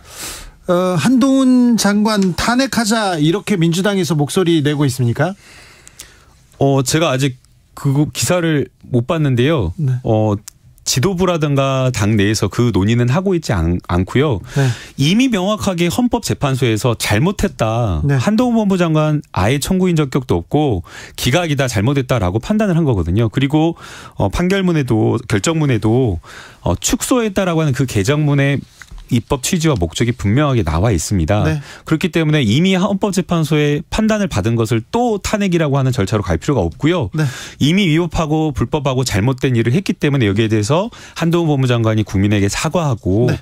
다시 시행령을 원상복구해야 된다고 봅니다. 자, 그러면 민주당에서 한동훈 장관 탄핵은 아니지만 지금 잘못됐으니 사과하고 시행령으로 꼼수를 부리지 마라 이렇게 생각한다고요? 이렇게 보면 되겠습니까? 네, 저는 그게 맞다라고 보입니다. 네. 한동훈 장관은 민주당은 입버릇처럼 탄핵만 한다 이렇게 할 테면 해봐라. 당당히 대응하겠다 이렇게 얘기하더라고요. 한동훈 법무장관은 법무부 장관으로서 언행에 좀 신중할 필요가 있다고 생각이 됩니다. 정치인이 아니라 국민의 인권과 그리고 또 형벌권을 담당하는 수사권을 가지고 있는 검찰을 지휘하는 법무부 장관 역할을 하고 있는데 지금 한동훈 법무부 장관의 말이나 이런 것들을 보면 정치인 거의 여당의 대변인보다 더 심한 말을 하고 있습니다. 그래서 여기에 대해서도 분명히 지금 헌법재판소에서 잘못된 위법한 일을 했다라고 전혀 문제가 없다라고 지금 했기 때문에 여기에 대해서 이 결정에 대해서 겸손하게 겸허하게 받아들이고 국민에게 조금 사과하고 그리고 또 잘못된 시행령을 다시 원상복구하는 게 중요한데 여기에 대해서 또 민주당이 시비를 걸듯이 이렇게 이야기를 하는 것은 또 바람직하지 않은 것 같습니다. 과거에 이제 법무부 장관 보면 항상 진행 중인 수사 사건이나 이런 것에 대해서 신중하게 말하고 말을 아끼는 그런 모습을 보였는데 이번에는 제가 보니까 그냥 걸어가면서 어떤 기자의 말에 이제 백브라듯이 이렇게 말한 것인 줄 알았는데 그게 아니라 아예 법무부 이렇게 홈페이지에 띄우는 형식으로 이렇게 입장문을 발표했고 거기에 민주당에게 뭔가 이렇게 시비를 거는 듯한 정치적인 어떤 도발행위를 한다는 것을 봤는데 이런 것은 법무부 장관으로서 국무위원으로서 너무나 부적절한 언행이라고 생각이 됩니다. 네. 민영배 무소속 의원은 이제 복당됩니까? 여기에 대해서 이제 아직은 크게 이제 최고위에서 논의가 되고 있는 건지는 잘 모르겠는데요. 네.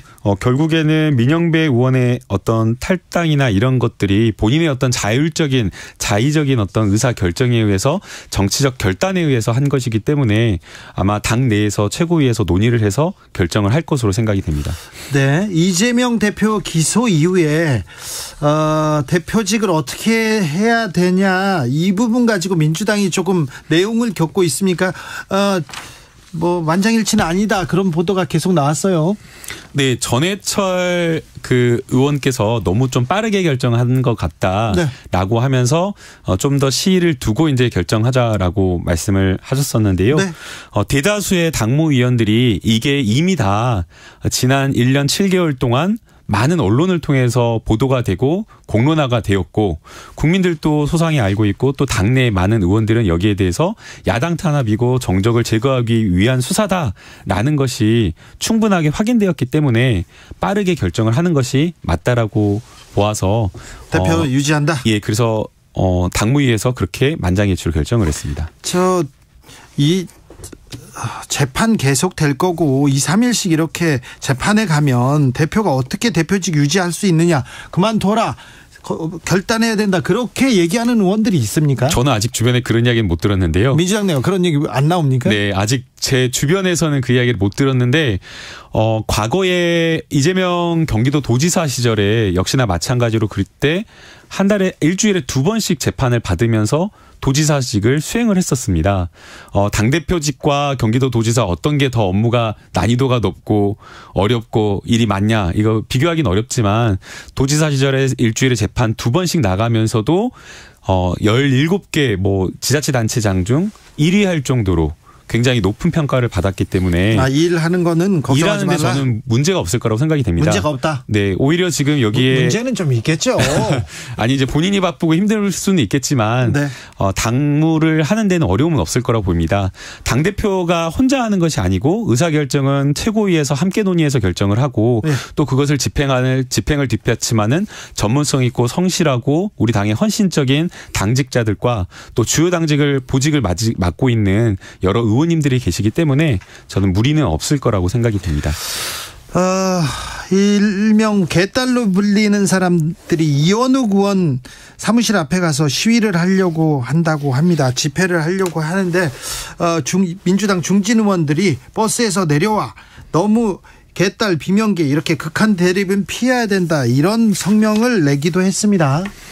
네, 사선의 중진 의원님들께서 버스에서 내려와라는 이제 캠페인을 하자라고 하면서 당내 여러 다양한 의견을 존중하고 네. 그리고 또 어떤 다양한 민주적 의사를 제약하는 뭔가 폭력적인 언사라든가 행동을 하지 말고 자제하자. 그리고 결국에는 당이 화합으로 가야지 또 민생을 챙기고 또 내년 총선 선거에서 승리할 수 있기 때문에 그런 차원에서 많은 의원님들이 동참을 또 하고 또 같이 함께하고 있다라고 생각이 됩니다. 민주당 내 수박 논쟁 그리고 뭐 수박 칠적 이런 얘기는 좀 사라졌습니까? 그러니까 그 칠적을 만든 게 사실은 그 뭔가 이제 보수 그 커뮤니티에서 만들어가지고 네. 그 과거의 보수 그 커뮤니티에서 만들었던 그 포맷 그대로 만들어져서 과연 이게 민주당 지지자가 만들었냐라는 그 의심이 되는 상황입니다. 아, 그래요? 그래서 지금 당에서 거기에 네. 대해서 네. 명예훼손이 되는 어떤 내용들이 담겨져 있기 때문에 여기에 대해서 법률 검토를 거쳐서 고발 조치를 하겠다라고 이미 입장을 밝힌 바 있고요. 예. 그래서 오히려 지금 우리 민주당의 적극 지지층이나 이런 분들은 의사 표현을 하기는 하지만 오히려 더 순화된 방법 그리고 논리적인 어떤 그런 의사 표시 그리고 또 아무리 뭐 좋은 의견이라고 하더라도 폭력적인 방법인 경우에는 그게 거부되고 그게 또 좋지 않기 때문에 네. 오히려 또 긍정적인 방법으로 응원하고 또 논리적으로 설득하자라는 그런 표현 방법을 하고 있지 않나 생각이 듭니다. 박용진 민주당 의원은 이제 결단할 때다, 개딸과 헤어질 결심해라, 이렇게 이재명 대표를 압박하던데요. 저는 이제 허구적 주장이 아닌가라는 생각이 듭니다. 허구적 주장이요? 예, 그러니까 그 개딸이라고 하는 사람들이 도대체 어디서부터 어디까지를 지칭하는지 그 범위를 특정하기, 그 집단이라고 하는 걸 특정하는 것 자체가 어렵고요. 우리 민주당을 지지하는 적극 지지층을 의미할 겁니다. 네. 근데 그중에는 당원도 있고 당원도 아닐 수도 있고 국민의 한 사람으로서 의사표시를 하는 분들도 있거든요. 근데 그분들과 어떻게 결별을 하겠다는 것인지, 뭐 내가 선언해가지고 어느 순간 기자회견 해가지고 너희들하고 절교야 이렇게 할 것인지 좀 불가능하다라고 보입니다. 조금 민주당 지도부도 좀 답답할 거예요. 뭐 비명 반명이라고 찍힌 사람들 앞에 가가지고 막 당원 지지자들이 의사 표현을 하는데, 아니 민주주의에서 의사 표현하는 걸 막을 수도 없고. 아니 그래서 그게 논리적이고 정당하고 평화적인 집회 시위의 방법에 의해서 한다라고 하면 그걸 막을 수 있는 방법 없다라고 생각이 되고요. 그리고 이제 그것을 자꾸만 이제 이재명 당대표에게만 이렇게 뭘 해라라고 하는 것 자체가 적절하지가 않은 겁니다. 아니 근데 누구라도 그러니까 누구라도 당원도 할 수 있는 거고 국회의원 누구라도 할 수가 있는 건데 마치 이제 그것을 정치적으로 공격하기 위한 수단으로 삼는 것 자체가 맞지가 않고요. 정치적 공격입니까? 저는 정치적 공격이라고 생각이 됩니다. 허수아비 때리기라고 보고요. 허수아비 때리기. 네, 그리고 더 나아가서 당원들을 존중하지 않는 행동이라고 생각이 됩니다. 이 개딸이라고 하는 이 표현은 처음에 이제 지지자들 일부에서 쓰긴 했지만 지금 보수 언론이나 일부 언론에서는 우리 당의 지지층을 통칭해가지고 편애하는 용도로 쓰고 있는데 왜 그것을 자꾸만 인정해주면서 자꾸만 우리 지지층이 그런 것처럼 우리 당의 국회의원이 하는지 저는 좀 납득하기가 어렵고요. 네.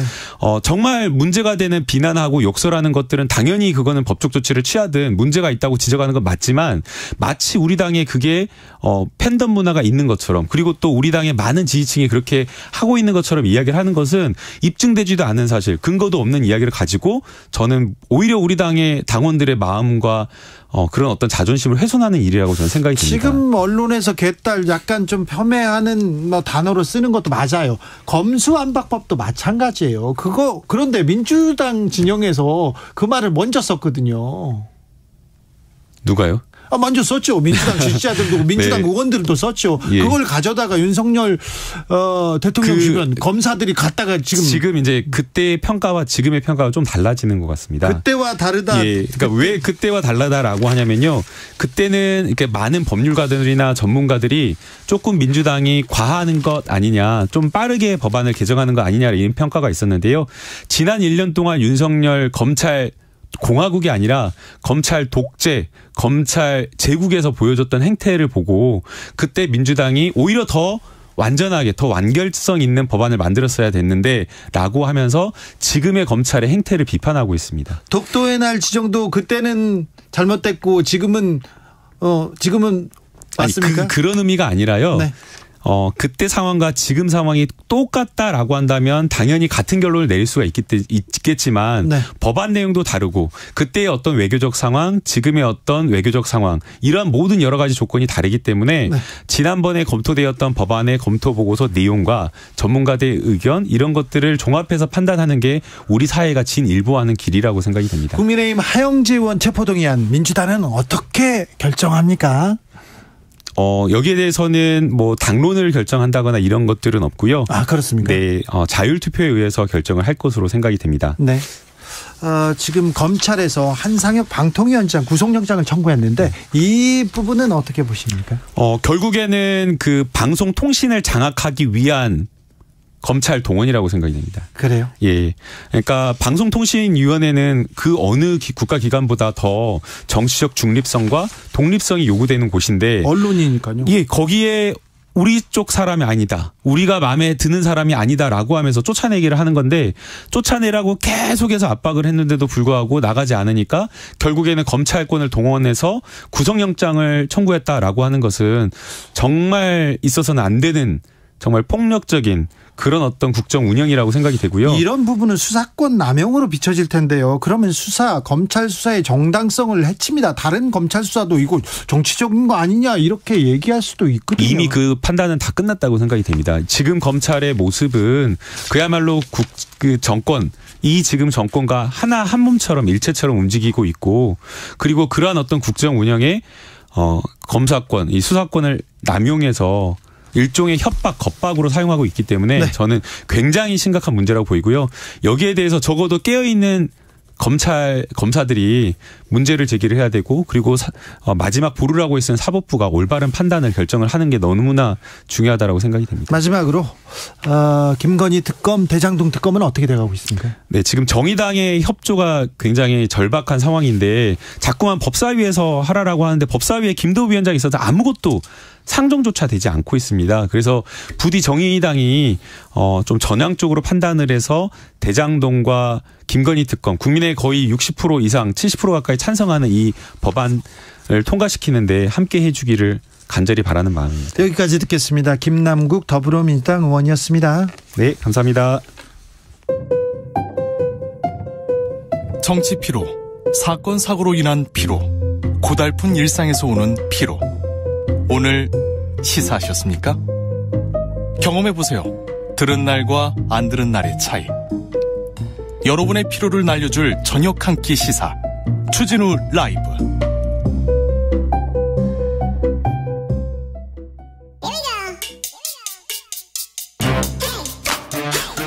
뉴스를 향한 진지한 고민, 기자들의 수다.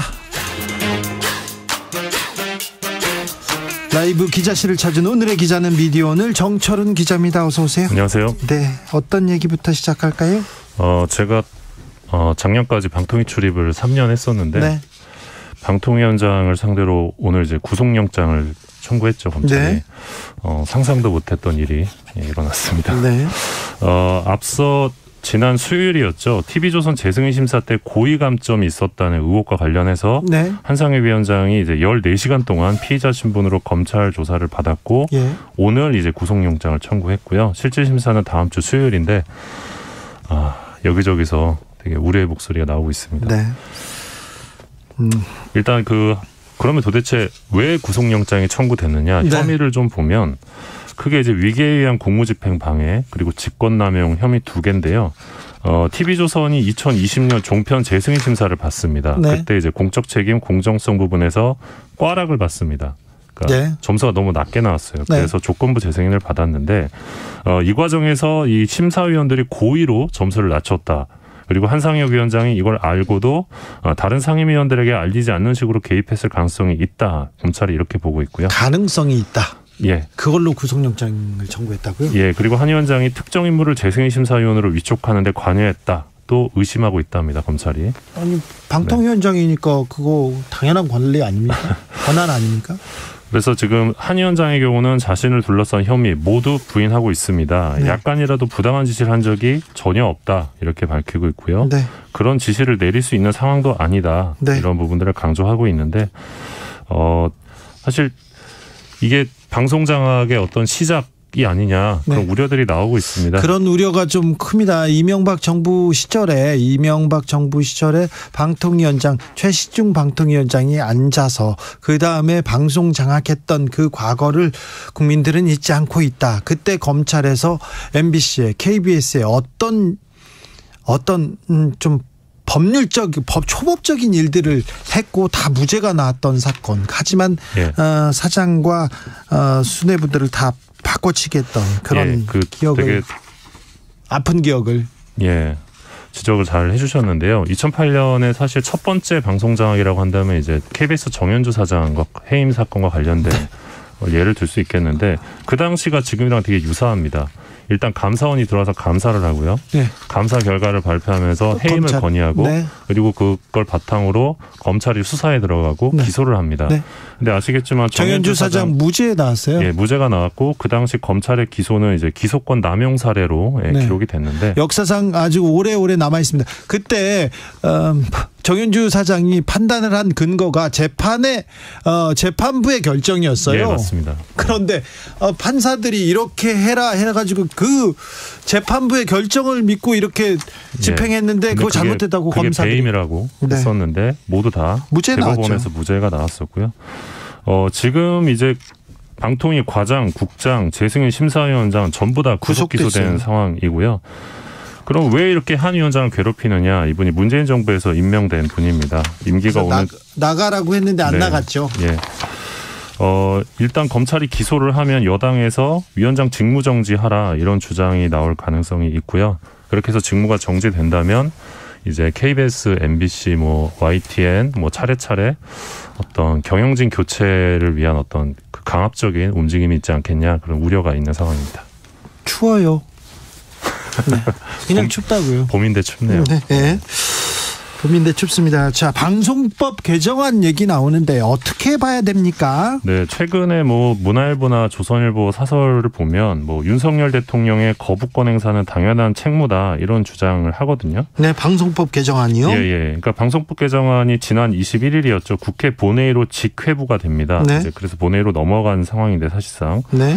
조선일보 사설을 보면 이사 배분에서 국회 몫은 민주당이 더 차지하고 방송 관련 학회, 직능단체, 시청자위원이 친민주당으로 채워질 가능성이 크다. 그러니까 쉽게 말하면 이 개정안은 21명으로 공영방송 이사를 늘리는데 여기에서 이 학회, 그러니까 박사들이죠. 언론 박사들.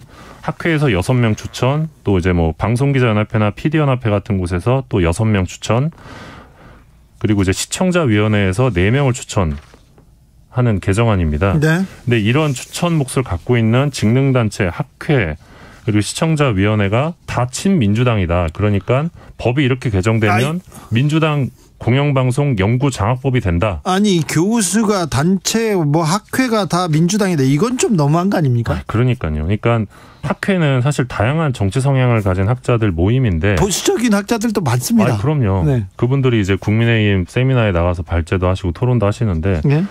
학자들의 모임이 대부분 친민주당이다. 근거가 없습니다. 네. 그리고 직능단체, 직군별로 조직된 이익 집단인데요. 역시 친민주당이라는 근거가 없어요. 네, 그건 잘못됐어요. 그러니까 예를 들어서 방송기자연합회도 지금 추천 몫이 있는데 네. 2011년에 민주당 언론중재법 개정안 제일 앞장서서 반대했던 직능단체거든요. 네. 근데 친민주당이라고 하는 거예요, 지금. 그러니까 결국 지금 보수신문이나 국민의힘 논리는 대한민국 국민 대부분이 다 친민주당이다. 이런 사고방식에 가까운데. 그런데 이제 정권이 바뀌었는데 우리가 못 먹어서 이런 그렇게 주장하는 거 아닙니까? 국민의힘 쪽에서? 예, 그게 사실 핵심인데 작년 12월이었죠. 박성준 국민의힘 의원이 KBS, MBC 이사진 비율을 거론하면서 이렇게 말했습니다. KBS 7대4. 여당 7 하나도 못 먹고 있다. MBC 6대3 하나도 못 먹고 있다. 이런 말을 했거든요. 아니, 저 박성중 의원이 못 먹어서 우리가 못 먹어서 이런 얘기를 썼어요. 이런 단어를. 근데 사실 그러니까 이 발언이야말로 지금 방송법 개정을 둘러싸고 우리가 좀 직시해야 되는 문제의 본질인데. 그렇죠. 근데 대다수의 언론이 이 발언에는 침묵을 합니다. 기사를 안 써요. 네, 매우 중요한 발언이었어요. 정철훈 기자가 한번 짚어줬는데, 자, 우리가 정권 바꿨으니까 우리가 먹겠다. 이 먹는다는 단어를 쓰더라고요. 그래서 경악했는데 방송 장악하겠다 이런 얘기 아닙니까? 그러니까 이번 방송법 개정안의 핵심은 거대 양당의 공영방송 이사 추천 비율을 100%에서 23.8%로 줄이는 겁니다. 그리고 추천의 주체를 다양화하자는 건데, 그래서 공영방송에 따라붙는 정치적 후견주의 논란을 없애자는 겁니다. 그런데 네. 방송법을 바라보는 지금 일부 신문의 논조는 이 거대 양당 중심의 사고방식을 벗어나지 못하고 있고요. 네. 지금 그러니까 거대 양당의 통제에서 공영방송이 좀 벗어나자, 그래서 법을 바꾸는 건데 그게 어떻게 친민주당입니까? 알겠습니다. 네. 여기까지 할까요? 그나저나 ABC 협회 부수 조작 의혹 그 수사는 어떻게 돼가고 있습니까? 네, 2년 전 이맘때에 이제 더불어민주당 의원들이 조선일보랑 ABC 협회 이제 국가보조금법 위반, 네. 형법상 사기죄 등 혐의로 경찰청에 고발했는데 네. 2년이 지난 지금도 수사 중입니다. 아직도요? 예, 작년 7월에 이제 신문지국 조선일보 신문지국 압수수색도 하고 해가지고 네. 뭐가 좀 되나 보다 싶었는데 1년 있다가 되고 1년 있다 압수수색 하나 하고 그리고는 지금 뭐 안 되잖아요. 예, 근데 지난달에 또 네. 수사를 맡아왔던 수사관이 교체가 됩니다. 또 네. 그래가지고 처음부터 다시 지금 보고 있는 것 같아요. 아이고, 의지가 없다고 봐야 됩니까? 예. 이게 사실 국민 혈세를 훔치는 범죄다 이런 지적도 가능해 보이고. 이거 사기예요. 사기죠. 사기예요. 예. 언론의 영향력을 왜곡하는 사건이에요. 그렇죠. 언론만 아니면 사기죄로 당장 처벌됐을 텐데 언론이라서 경찰도 수사를 안 합니다. 눈치 보고. 이래서 되겠습니까? 참. 그러니까 조선일보의 유료 부수가 굉장히 많이 부풀려져 있다. 네. 이런 문체부 발표가 있었고요. 네. 그래서 이제 고발을 했던 건인데 과연 수사가 될지. 지켜보겠습니다. 경찰 선택적인 수사 얘기 나옵니다. 경찰한테 수사권 수사 열심히 해라. 국민의 경찰로 바로 서라. 이렇게 얘기하는데 이러면 경찰 뭐하고 있니 눈치 보니 얘기할 수밖에 없잖아요. 더구나 경찰이 조선일보한테 눈치 본 역사가 있습니다. 조현오 전 경찰청장이 말했잖아요. 조선일보 무서웠다고, 협박받았다고. 경찰청장도 협박하는데 참. 기자들의 수다 미디어 오늘 정철훈 기자와 함께했습니다. 감사합니다. 고맙습니다. 방금 전에 김남국 의원이 특검 찬성한다, 여론 높다 이런 얘기했는데요. KBS가 이 한국 리서치에 의뢰해서 지난 3월 5일부터 7월까지 조사했는데 김건희 여사 특검은 60%가 필요하다 이렇게 얘기했고요. 대장동 50억 클럽 관련해선 77.6%가 필요하다 이렇게 답했습니다. 자세한 내용은 KBS 홈페이지 중앙선거 여론조사심의위원회 홈페이지에서 참조하시면 됩니다. 교통정보센터 다녀올게요. 유하영 씨. 네, 주 후반인 만큼 퇴근길이 아주 힘겹습니다. 서울 시내에서는 서부간선 지하도로 일직 방향 2차로에서 사고 났습니다. 전 구간 지나는데 50분 이상 걸리고 있고요. 고속도로는 경부고속도로 서울 방향 충청권 정체가 늘면서 천안에서 북천안까지 밀리고요. 경기권 총 정체는 25km입니다. 오산 부근에서는 사고도 나면서 더 혼잡하니까요. 조심해서 지나셔야겠습니다.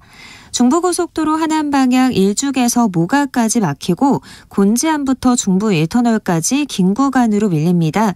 평택 시흥고속도로 시흥 방향 조암에서 송산마도까지 18km 정체입니다. 1시간 20분 정도 걸리겠습니다. KBS 교통정보센터였습니다.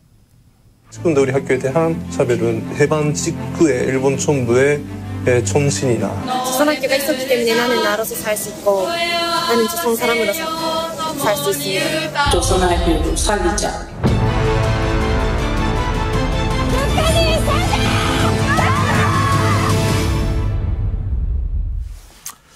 일본 정부의 지속적인 그리고 계속적인 조선학교 차별에 대해서 많은 고민이 있었는데요. 이를 다룬 다큐멘터리 영화 차별이 최근 개봉됐습니다.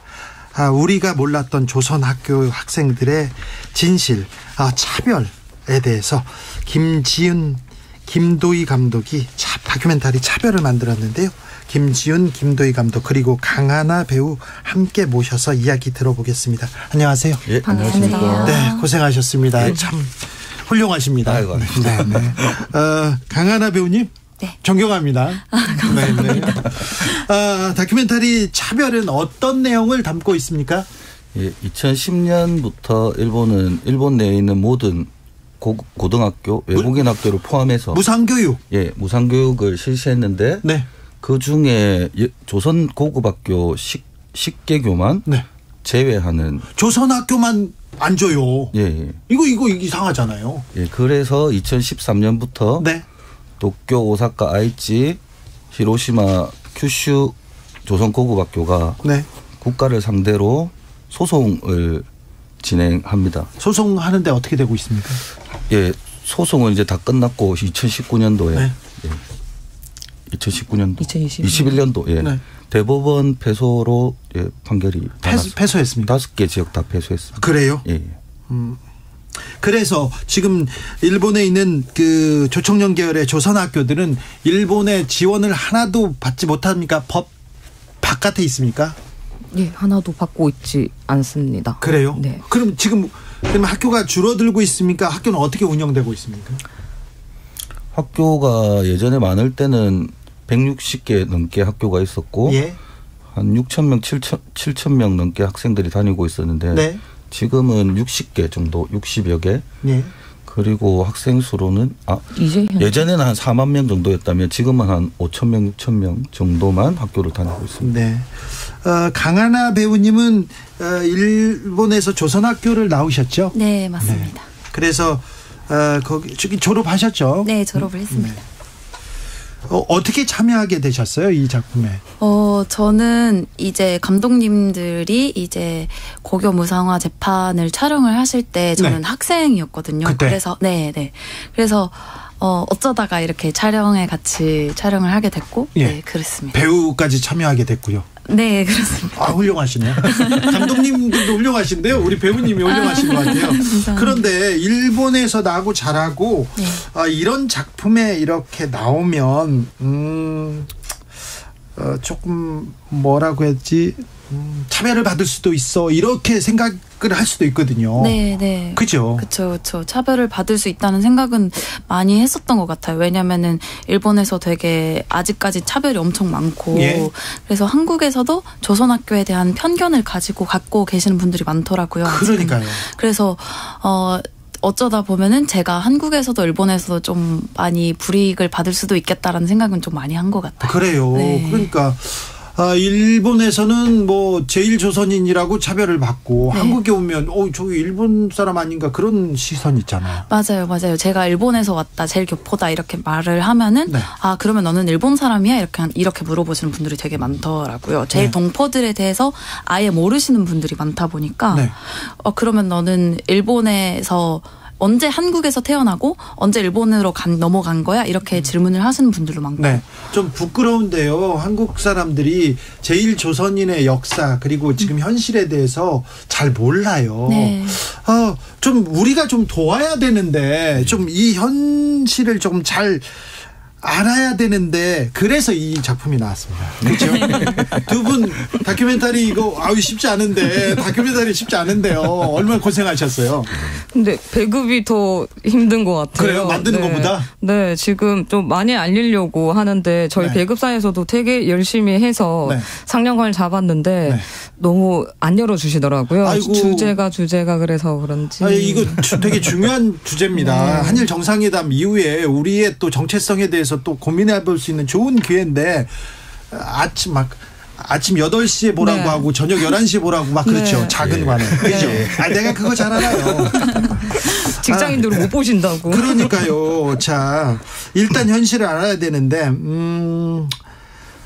조선학교 일본에서 우리 교육을 한다. 우리 말을 가르친다. 얼마나 중요한 일입니까? 그런데 왜 우리는 이렇게 모르고 있었을까요?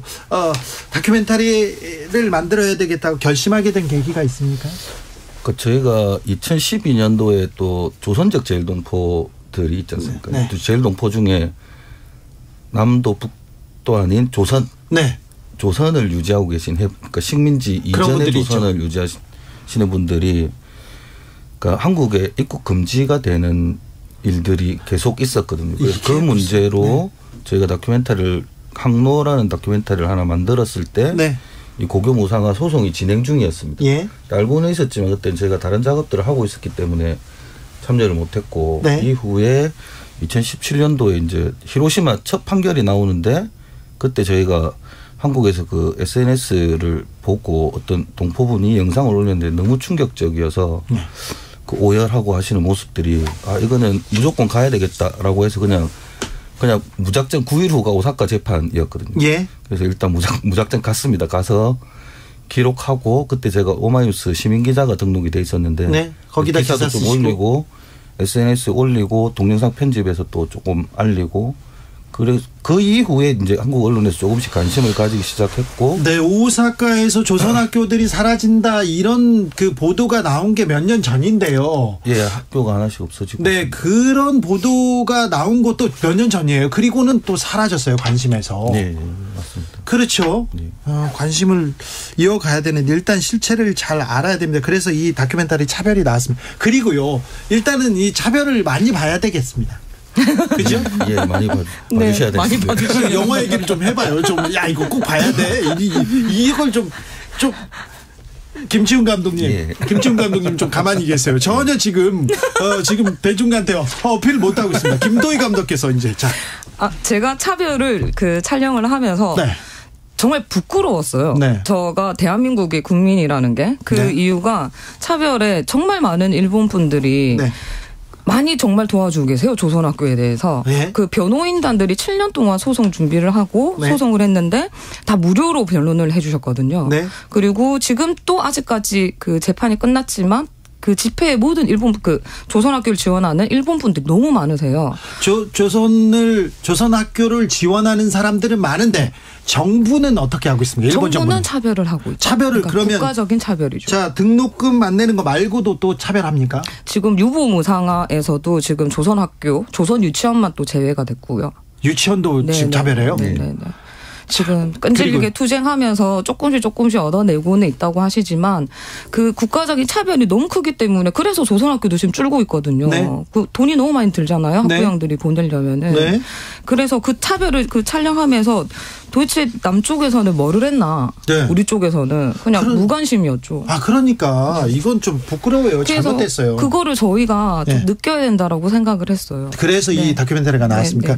강하나 배우님은 조선 학교를 다니면서 실제적으로 차별을 또 느끼고 막 그러기도 했을 것 같아요. 조선학교에서 뭔가 직접적인 차별을 받는 일은 없었던 것 같아요. 왜냐하면 저는 제일 동포들 속에서 살아왔기 때문에 없었는데 그래도 제가 학생 때 어쨌든 고교 무상화 재판이 있었고 그거 재판 법정에 갈 때마다 계속 지고 전국 곳곳에서도 계속 패소를 한다는 소식을 듣고 되게 안타까운 마음도 되게 컸고요. 되게 슬픈 마음도 있고, 우리가 일본에서 제일 동포로서 살아가는 게 틀린 일인가? 약간 이런 생각도 들게 되더라고요. 그렇죠. 네. 그렇죠.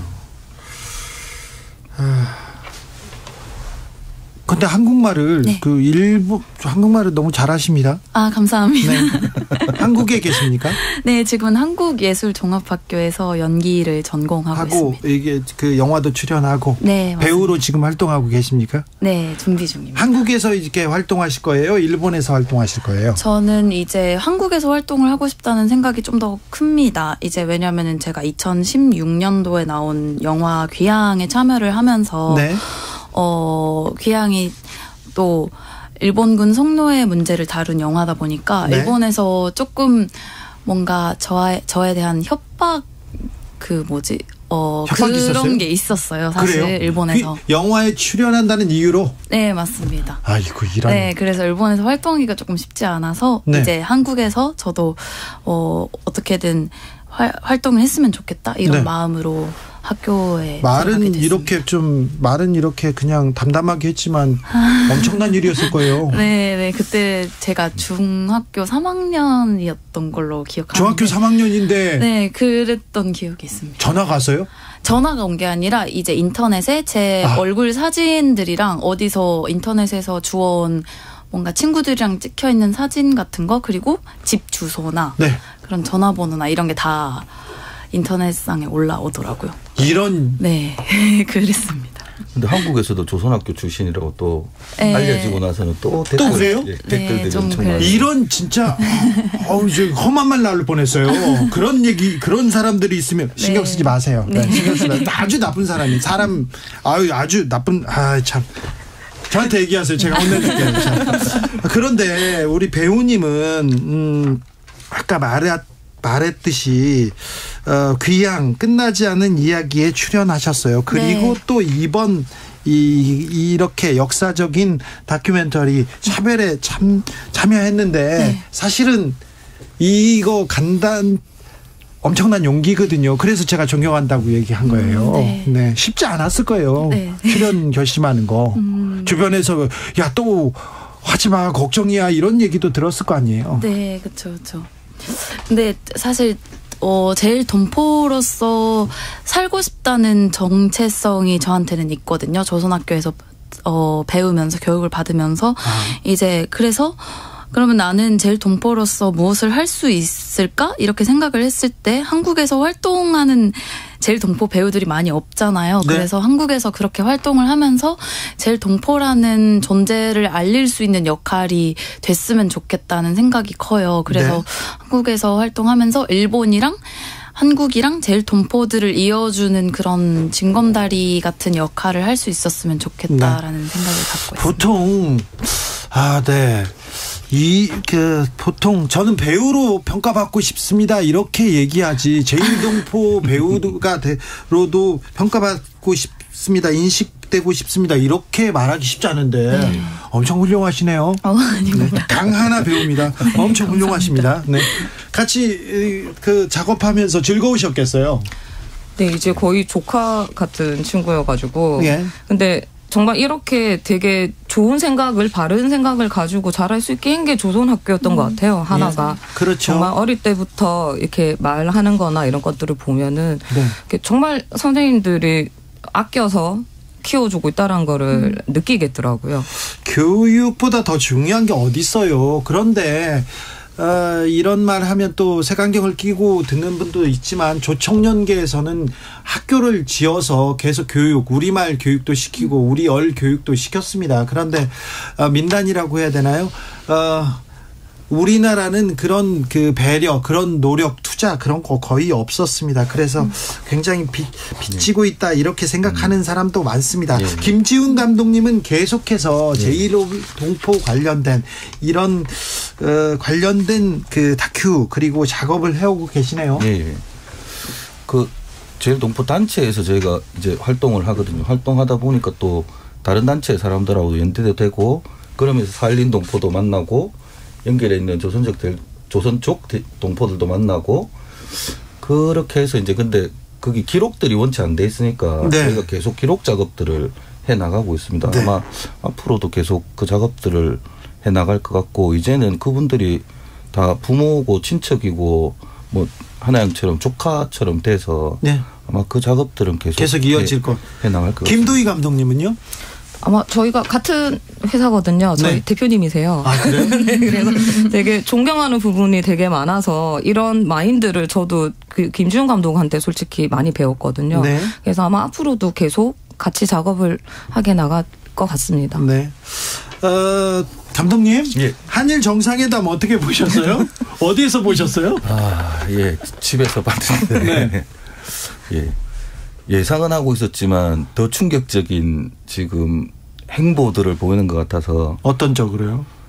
그리고 뭐 얻어내지도 못하고 모든 걸 다 내놓는 예를 들면 진짜 타짜에 나오는 묻고 더블로 가라는 네. 듯한 네. 도대체 뭐를 위해서 이걸 하는 건지 역사나 외교가 도박이 아닌데 얻어낼 거 하나도 없는 이 일을 지금 이렇게 처리하는 거 보고 예, 참 심각하게 생각하고 있고 또 앞으로 저희가 또 해야 될 일이 많아질 거라고 생각하고 있습니다.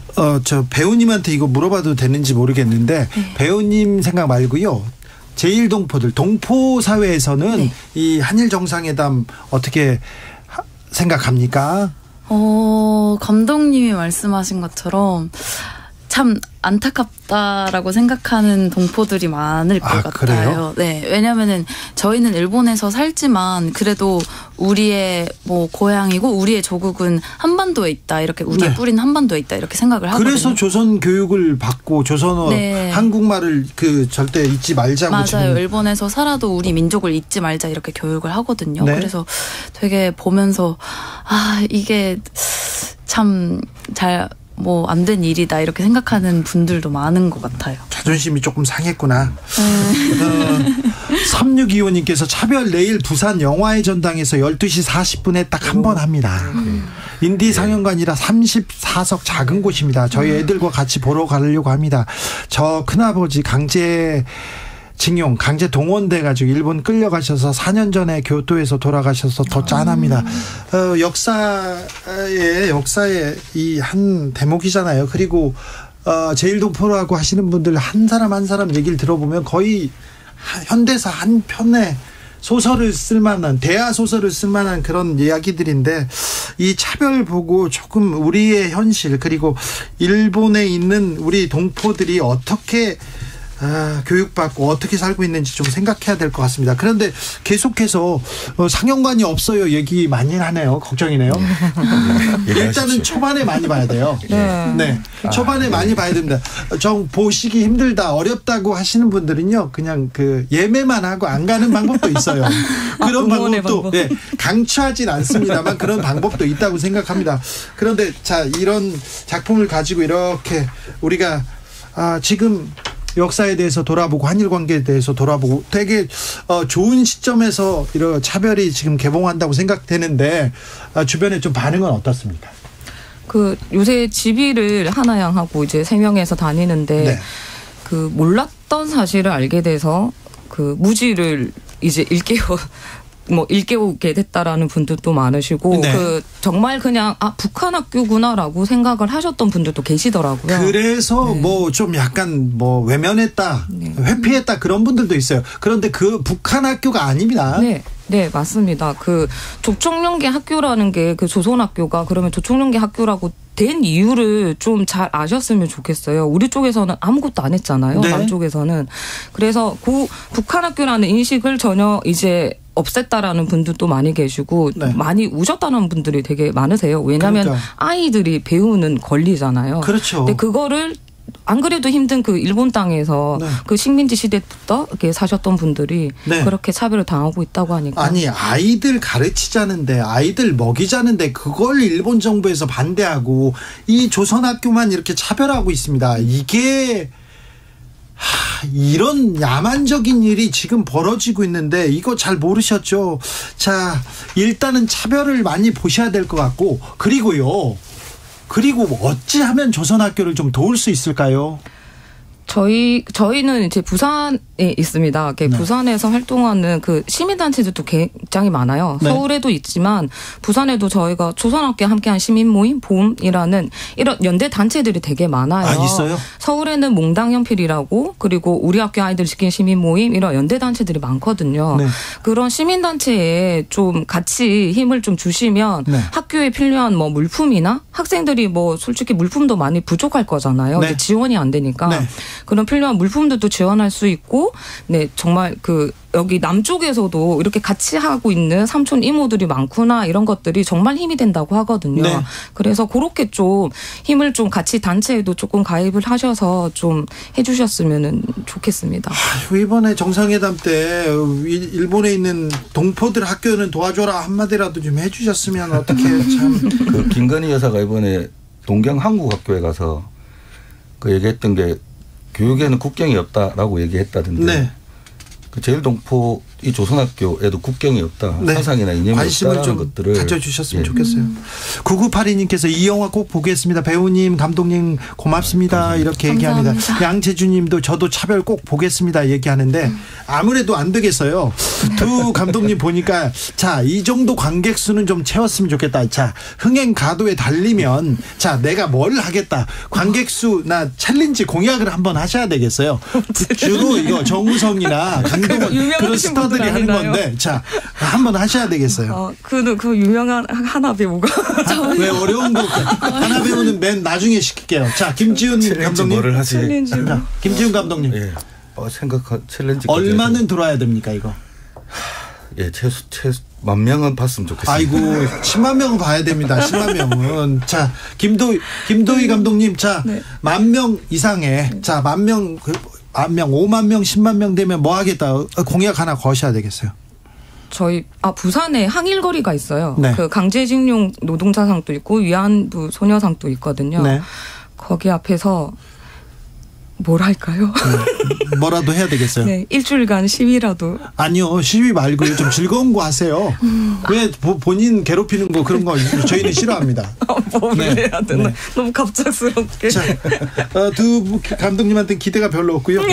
강하나 배우님. 네. 자, 이 영화 잘 됐으면 좋겠어요. 그래서 제일조선인 제일동포에 대한 인식도 그 현실도 좀 보고 역사도 좀 되돌아봤으면 좋겠습니다. 그래서 자, 잘 됐으면 좋겠어요. 네. 진짜 많은 분들이 이 영화를 보시는 게 되게 저희한테는 너무 감사한 일이고 네. 이제 한국 국민 여러분들이 이제 제일 동포들에 대해서 그리고 조선학교에 대해서 관심을 많이 가져주시는 게 저희 동포들한테 정말 큰 힘이 되고 용기가 되거든요. 우리도 한국에도 이렇게 우리를 생각해주고 우리를 응원해주고 지지해주시는 분들이 많다라는 것만으로도 되게 우리는 더 열심히 일본에서 더 교육을 잘해야 되겠고 제일 동포로서 더더욱 다양한 방면에서 활약을 해야겠다 이렇게 생각을 하거든요. 네. 그래서 저도 이제 영화를 많은 분들이 보시면은 이제 앞으로도 한국에서 학교를 앞으로 1년 조금 넘게 다닐 건데 이제 열심히 배우고 한국에서 정말 좋은 배우가 될 수 있도록 열심히 공부를 하려고 합니다. 네. 조성빈님께서 팬 사인회 하세요. 그럼 저희가 가겠습니다. 얘기하는 거. 저희가 갈게요. 주진우 라이브 식구들은요. 아우, 지금 결속력이 대단하거든요. 저희가 가겠습니다. 네. 사인회 하면 저희가 갑니다. 네. 자, 영화 다큐멘터리 차별. 자, 우리 시대의 선물 같은 작품이 왔습니다. 김지훈 감독님, 김도희 감독님, 그리고 강하나 배우 감사합니다. 강하나 배우는 제일동포 배우로서의 그 인식에서 벗어나지 않겠다. 자, 좋은 배우가 되되 제일동포 배우라는 것도 잊지 않겠다고 얘기했는데 너무 좀 많이 배운 것 같습니다. 감사합니다. 마지막으로 한마디 기회 드릴게요. 네. 김지훈 감독님 5초. 예. 네. 예, 많이 봐주십시오. 네. 예, 감사합니다. 네. 김하나 감독님? 김지훈 감독님. 김도희 감독입니다. 네. 차별, 왕관부. 네. 강하나 배우님. 네, 여러분들 극장에서 꼭 뵙겠습니다. 네. 영화 차별의 주인공 그리고 감독님 만나봤습니다. 감사합니다. 고맙습니다. 저 보러 갈게요. 네. 감사합니다. 응원합니다. 네, 존경합니다. 저는 내일 오후 5시 5분 주진우 라이브 스페셜로 돌아오겠습니다. 지금까지 주진우였습니다.